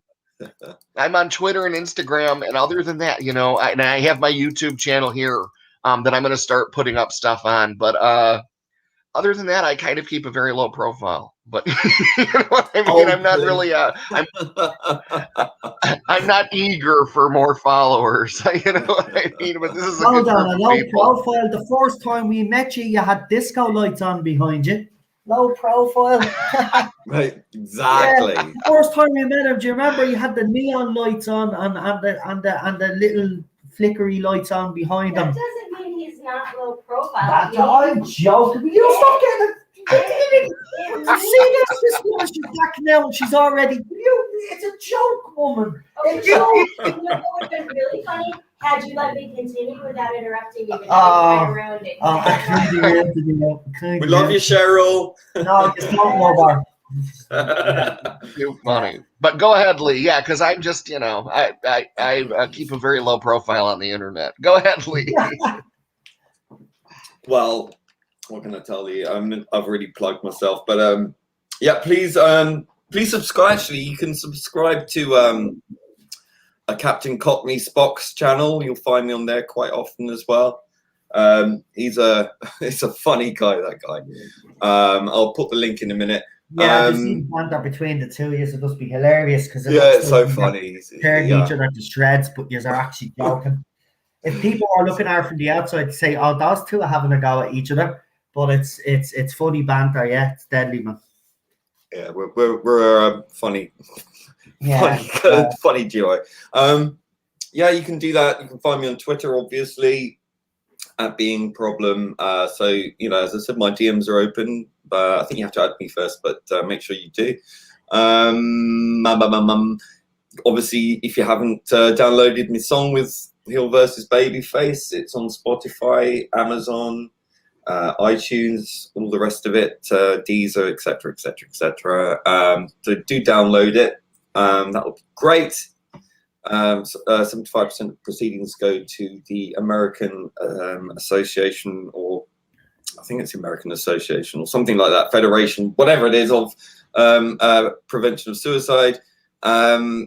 I think they also do work in the UK as well, so that's good. And what else? Yeah, that's it. My other channel, Ordered Audio Visual. There we go. That's about it. Actually, my alternative channel's got more subscribers than my this channel, which obviously has my old band stuff on there, basically. Yeah. Do you want to plug that? Yeah, plug that channel as well. Actually, let people look at your old stuff as well. Go ahead. Well, it's problem being, isn't it? Well, there you go. As you are a moderator, my friend, I'll let you throw the links up. All right. Well, I'll. Chris is throwing Babette's stuff up there as well. So thank you very much. But listen, again, I just want to thank everybody. I know we kind of ended on a bit of a serious note. I know we covered all the rumors today, and we brought everybody on to talk about that. But I'm glad we kind of ended the stream with this important issue, because, as I said, I do believe it's one of the most. I think this issue needs to be covered quite a lot, because I think it's one of the biggest. It's going to be one of the biggest killers of not just young people, but all of us. It doesn't. Now, there used to be certain age groups. Do you remember years ago they'd show that more than likely to commit suicide? But now, with all of this pandemic, life being changed for some of us. Now, some of you might be back to normal, don't know what I'm talking about anymore. But some of us in some countries have been literally in lockdown over a year where we haven't been able to do anything. So that's going to have an impact. And there's other places around the world that are in similar situations. So it doesn't have an age restriction anymore. There's no certain groups anymore. People are just, you see it every day. It's sad. I've even some big YouTubers as well in the last couple of years have taken their own lives as well, because of, obviously that was got to do with social media bullying and people trying to cancel them. But still, it's a killer. It's one of the biggest issues that we face, and it must be kept in the public domain. So hopefully others out there will cover this topic. I'm not going to say I'm an expert on it, because I ain't an expert, but I have obviously dealt with bad feelings before and bad thoughts and all of that other stuff, and I have literally hit the rock bottom. So I know what it's like. So but you can look, at the end of the day, I'll put it to you this way, right? You've got to want to help yourself, right? And that's what it was with me. I refused to help, or I wouldn't admit. You have to admit to yourself that you have a problem, and then you have to be willing to help yourself. Nobody else can actually make that first move for you. You've got to make that first move, and then there are people there willing then to help you.